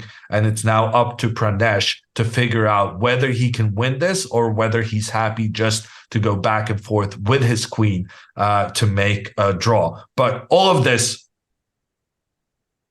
okay, we cannot. I was about to say we're going to take more moves. Break. But we just got a red move from Pranesh, sorry. Wow, he's going to win the rook and still not win the game. Oh my God. Pranesh, with 55 minutes on the clock, doesn't stop to calculate. Instead, he moves into a line when after King E5, Rook E1 check, King F5, Magnus is going to lose his rook with a check, but Magnus's king actually gets involved in an attack against the white king, and despite being down a rook, Magnus is going to manage to save himself as the king gets involved in the attack. Exactly, yeah, no, I'm shocked. I'm shocked at Pranesh, with 55 minutes on the clock, did not pause to think. I'm really surprised that he just blitzed out queen to b4 check. Yeah, like you said, he could have gone queen a6. Here's the thing. He could have taken the a pawn and pretty much have the same position and then think. But yeah, queen b4, and now Magnus has half an hour to figure out the draw. And I think it's not too difficult, right? To find king e5. Yeah, I just want to address everyone who says 25 when we're saying 55. So the fact of the matter, people, is that they reached move 40, but the clocks don't update until someone kind of runs out of time. So in reality right now, Magnus has 30 minutes and Pranesh has 55, and the clock's just updated. So that was, we were right. We're commentators. We've been playing chess at a rather high level for more than 20 years. Sometimes you guys got to have a little faith that we know what we're talking about. So it was indeed 55 minutes for Pranesh, and Magnus does now have 30 minutes to realize that this king can join the attack. Exactly, and now we see that Magnus let his time run out of the first control, and so now that half an hour has been added to each side. Also, we have more moves in Hikaru's game. After knight b1, f3 was played by Hikaru, preparing to move his king up. Robbie played knight d2, attacking the pawn, and now rook c3 by Hikaru, defending the pawn. Robbie now only has one move. He has to play the move e5. If you don't play e5, you lose on the spot. But with e5 after king f2, you're just in time to go e4. But Hikaru can go f4. Your knight can escape with knight f3. But I assume after king e3, this endgame has to be completely lost. Okay, so we'll stick with the game just to make sure that Robbie at least manages to get his knight out of the prison. But the cost will be a pawn. He will lose the pawn in the center as a result of managing to save his knight. And in fact, this is what has happened. Robbie did play e5. Hikaru bringing his king into the fray. Pawn to e4, wanting a trade. But Hikaru says, I'm going to capture your pawn, but I'm not going to do it with my pawn. In fact, that would be rather a big mistake on account of the knight then having a double attack. against the rook and the king. Instead, Hikaru says, I'll keep my pawn for now, and then my king will get the mission to capture your pawn. And there's nothing really Robbie can do about it. And we're about to have this situation with Hikaru having 2 pawns and a rook versus 2 pawns and a knight. And earlier, we had a similar situation where I said it was obviously going to be a draw, because if black also had this pawn on e6, then that pawn would have offered protection for the black king in from the side. But now there's no such protection. There's no safe square for the king, and Hikaru will be able to use his rook from the side to create pressure. It's still going to last for a little bit. It's not like super easy to win, but we're rather confident, I think, that Hikaru will be able to take it down in the end. So we're going to take a break. Hikaru looking great. Magnus potentially making a big escape if he realizes that he can give up a rook with a check. Right now, the excitement more in Magnus's game, as Hikaru seems to have mopped up the black position pretty nicely, and we're eagerly awaiting whether Mr. Carlsen will realize that he better bring his king into an attacking position, giving up a rook with a check in the process. That's going to be the excitement coming to you after a little break.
And welcome back, everyone, to round 4 of the Qatar Masters 2023. While we were on a short break, a couple more moves have been played.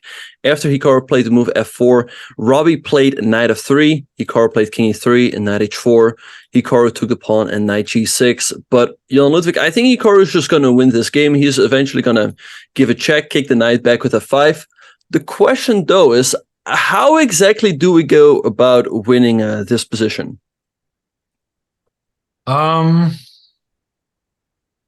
I mean, I guess you need to advance your king. So, to break it down, the way you win, in chess in general, it's to checkmate the king. But it's often easier to checkmate the opponent's king when you have a massive material advantage. And one of the ways of getting a massive material advantage is by getting a new queen. And so ultimately, what a lot of endgames really revolve around is getting your pawns forward to get that new queen. And in order to do that here, white is going to have to somehow eliminate the black pawns to make a clear path for this guy to make its way forward. So how you do that, I'm not really sure. I feel like in a lot of these endgames, I like to just put moves on the board and kind of just see what pops up.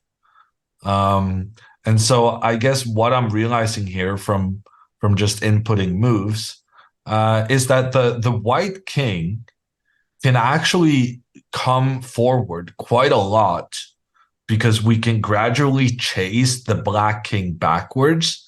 And even though we're not checkmating the black king, the fact that we're getting so close to the black pawn kind of indicates that there should be some chances here to, like, for instance, okay, I'm not sure how I would do it, but I would start with h4 to stop knight g5. And I guess you have knight d6, but you go king e6 back.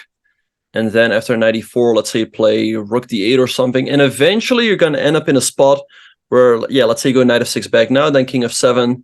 And this should end in a zugzwang one way or another. Like here... yeah, somehow you want to make the position where you get this kind of thing, right? With the king and rook working together against the g7 pawn. And yeah, I guess we're kind of struggling to figure out just how to capture that last pawn. But we feel pretty confident that there will be a way revealing itself at some point there. Yeah, f5 played by Hikaru, chasing the knight back. And when the knight is chased back, that will allow for the king to progress further up the board. So I'm feeling really, really good about Hikaru bringing this one home. But in other news, Mr. Carlsen, while we were on the break, we said, will Magnus figure out that he should sacrifice his rook while his opponent gives a check taking the rook? And the answer was yes. Magnus figured it out. He moved his king up, allowing his king to first be checked by the rook. The king moves into the same file as the rook, which means that when the white queen takes the rook, that's a check. And so the king has to move again. And despite being down a full rook, Magnus is okay because he can give checks against the white king. In fact, after rook e2, Magnus doesn't even try to do the checking plan, where his queen just follows the king to give lots of checks. Magnus actually plays the move f3. Benjamin, do you think Magnus is trying to win? Yeah, I think he's still trying to keep this game alive. Like I said, I think after rook e2, queen h1 check would have been a pretty straightforward draw. King f2, and here either you take on h4 or no, that's a little bit tricky, but queen f3, king e1, queen takes c3, to me seems like a pretty straightforward draw, because in case of rook d2, well, there's queen c1, but yeah, f3, I think he's keeping this game alive. So let's see what Pranesh has to do here. Obviously, you don't move your rook to f2, as in there's mate. Rook to... Well, I mean, let me just put it like this, Benjamin. I mean, if Pranesh had played something other than the rook up, right? Oh no, he was actually in danger of getting checkmated regardless. Yeah, no, you have to be a little bit careful here with white. He's up a rook and he has to be careful? Yeah, it's shocking. But let's say you go rook b2 now, right? But then there's still king g3. I don't know, Magnus could win this game. That'd be an absolute shocker. I think Magnus, I think there's a serious chance he will win now. A serious chance? Like, can you give us a percentage? Let me think. So I think there's a I think the chances of him losing now are very slim, maybe like 10%.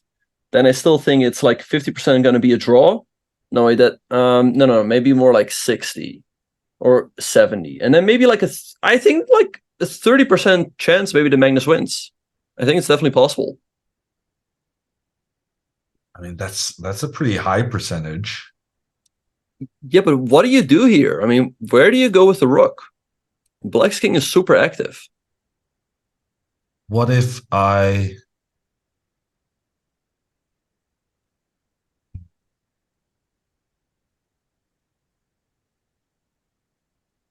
People saying that's 100, and I said 10% a loss for Magnus, 60%. Just remove the 10% draw and 30% win chance for Magnus.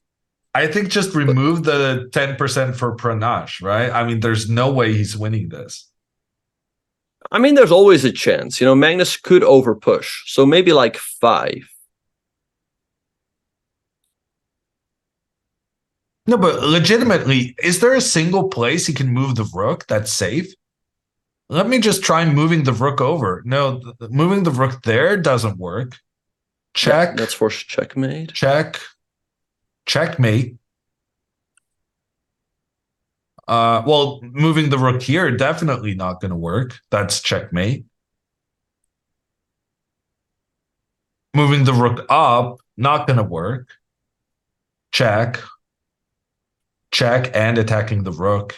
And when the king moves, the rook gets captured. B2, you said, as a potential place. Yeah, but then again, king g3. And you threaten checkmate on 1. And here you can start running with your king, but black gives some checks. There's f2. You're probably going to have to give up your rook. It still looks extremely scary here for Pranesh. I think Magnus is more than happy here that the game keeps going. So if you would play this position here, you're playing Magnus. Which move? I think, first of all, Pranesh might be a little bit annoyed here that the game is ongoing, right? That it has not finished yet in a draw. But yeah, which move would you play here? I mean, the guy had 50 minutes on the clock when he made this blunder that allowed Magnus to escape with minimum a draw. And I guess he just assumed that it was going to be a draw since he took a rook. And I don't think Pranesh realizes until now that he's in danger. I think it didn't occur to him that he could be in danger. Because, I mean, right, surely at this stage, no, it's not so easy for him. Even here. Yeah, no, it's tough. Yeah, so let's see. I guess moving the rook altogether might just not be a good idea, right? If you go to e1, I feel like that's also gonna, you just go queen d3, you move the king over, and then queen. Apparently you have to go, you go queen c2 to cover the e4 square for a check, and queen g2 is just an unstoppable threat. So I guess you're gonna have to give up the rook one way or another. So let's say we go rook b2. Rook b2 to me looks kind of natural. Black goes king g3, queen b8 check e5, And now the only move for white is king e1. But this looks scary with these pawns, the active black king. Again, I think there's a serious chance Magnus will win. Wow. Is that going to be the biggest turnaround we've seen in chess since, like, I don't know, during this year at least? That's going to be a massive turnaround. Yeah, for sure.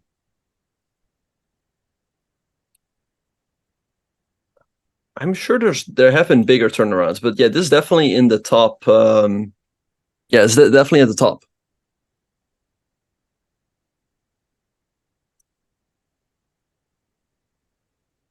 Wow. Imagine like that king, the journey it's been on, and now it's actually about to participate in a checkmating attack against the white king. It's wild. It's pretty wild. Yeah, the king went from e8 to d7 to c7, d6, e5, f5, g4. But it might turn out to be the hero of this game. And yeah, now Pernash is thinking, but it's a little too late. He's thrown away the win, and now he is going to have to figure out a way to draw.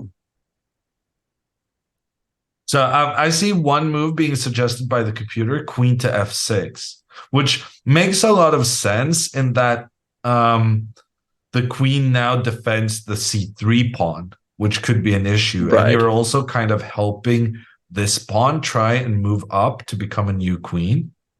Mm-hmm. Yeah. So let's say we go queen f6. I assume black has to take. There's queen d1 check, but I guess we have rook e1, right? In case of queen d3, we go king g1. And now we can always take on e6 with the check. So white should at least have a draw there. So I assume after queen f6 that the Magnus is just going to take the rook. We're going to recapture. And now, is there a way to somehow pick up the h4 pawn with a check, or not really? I mean, if you can capture that pawn with a check, you will also be able to capture the next pawn. I mean, it doesn't even have to be a check, right? Yeah, the white's plan of moving the pawn forward is really effective.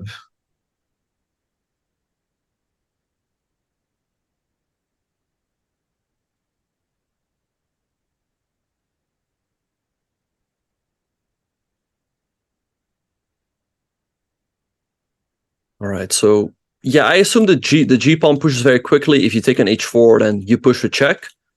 But it might not be easy for Pernash to just give up the rook and go into this queen endgame. Right. So is there? By the way, so let's have a look. Is there a way for Magnus there to keep the game going? Right. So you go like in the variation we were looking at. Yeah. So queen f6. Oh, queen f6 is on the board. That's very impressive. I find it very impressive that he slows down, he takes his time, and he realizes, like, okay, I have to give him my rook, and this is the best way to steer the game towards a draw. And now it's going to be a draw, right? There's really nothing. So takes. I guess maybe e5 is the best choice, because then you break up the defense from the queen to the c pawn. Yeah, but you just push the pawn. I feel like, yeah, g6 is very easy. And then after queen d3, I assume you just go to f2 to make sure that black doesn't take with check. And the king is pretty safe, as the queen can always check from behind. The queen can give as many checks as it wants. It can even start capturing pawns on the opposite flank. It just doesn't really matter, because at some point, you're going to have to stop with the checks before the white pawn just progresses on to become a new queen. In fact, you even have to be careful where you check, because here, after queen c1 check, the white queen can actually defend the king while the pawn still progresses to become a new queen. Exactly. Yeah, so let's see. Now Magnus is thinking. I don't really think he has another move besides taking the rook, although I guess, for the moment, yeah, I guess you take the rook, and then you give a check. Yeah, let's check back in. Oh, sorry, go ahead. Yeah, there's a funny variation. The computer says pawn to e5, just delaying Huh. capturing. The idea being that after queen takes e5 pawn, then you can capture on e2 because now the queen is undefended since the rook disappears. And then when the queen takes the pawn, oh, it's check on the king, but the king captures and you manage, huh? Wow, and Yeah, somehow black manages to actually capture the pawn before it becomes a new queen. This was kind of weird. yeah, Magnus would love a scenario like that where he keeps the game going, but I don't know how easy that will be to achieve. So let's see what he's going to do. Magnus, he still has 16 minutes, but that second bank of time can quickly evaporate after the time control, and then there's no more. Then you're stuck with the time you have. So he can go for a bit of a think here, but eventually he's going to have to do something. Let's check Hikaru's game again, real quick. So we left off after knight g6 by Robbie. f5 was played by Hikaru, kicking the knight back. Knight f8, h4, and king e7. And again, I'm sure this endgame must be winning, but it's not 100% obvious yet to me how you do it. But again, I assume at some point you're going to push black back.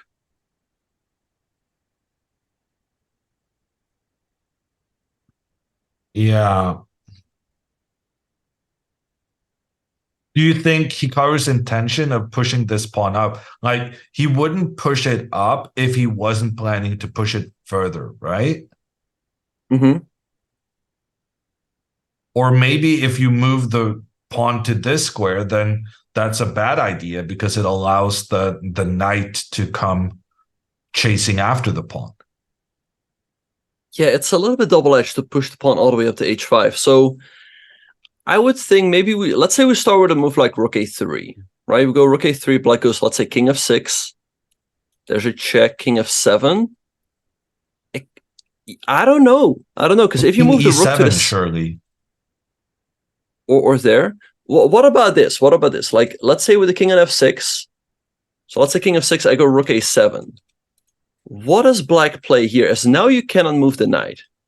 I guess at some point you go h6, right? Let's say we wait with rook b7.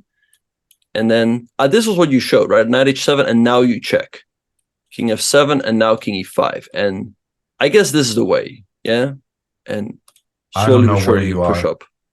Oh, my bad. So yeah, in this position after rook a7, I think black is in zugzwang, and you're going to have to play a move like h6, right? Then we go rook b7, and black is still in zugzwang. You have to play, let's say, knight h7, and now we check. The king has to step back. We want to check when the knight is out of the way so that we can move our king up without the king being chased back immediately with a knight giving check. Exactly, yeah. We want to go king e5 and not be hit with knight to d7. But now, in case black jumps to f8, now we go rook b7, and the king gets pushed back. And like you illustrated earlier, this should be a pretty straightforward win. With the king making its way up the board. We got to move rook c7 check. The king moves up. And now Hikaru's created this zugzwang you were talking about just earlier. So zugzwang, right. That's German for move forced. Zug is move, and zwang is force. So forced move. And so if Hikaru just moves away here, then the theory is that Robbie will have to make a move that deteriorates his position. But, Benjamin, what about pawn to g6? When you're trying to defend, generally you want to trade pawns, and you're not actually prevented here from doing that. Yeah, that's another very good question. So after g6, I don't think there's a good way to prevent the pawns from being traded off. I guess we go rook a6, king f7, because now if you go pawn f6, I guess there might be knight d7 from black, and you get rid of that pawn, as rook a7 is just met with king e6. And after f7 there, black might be holding after, let's say, knight f8, and I don't see a good way to progress.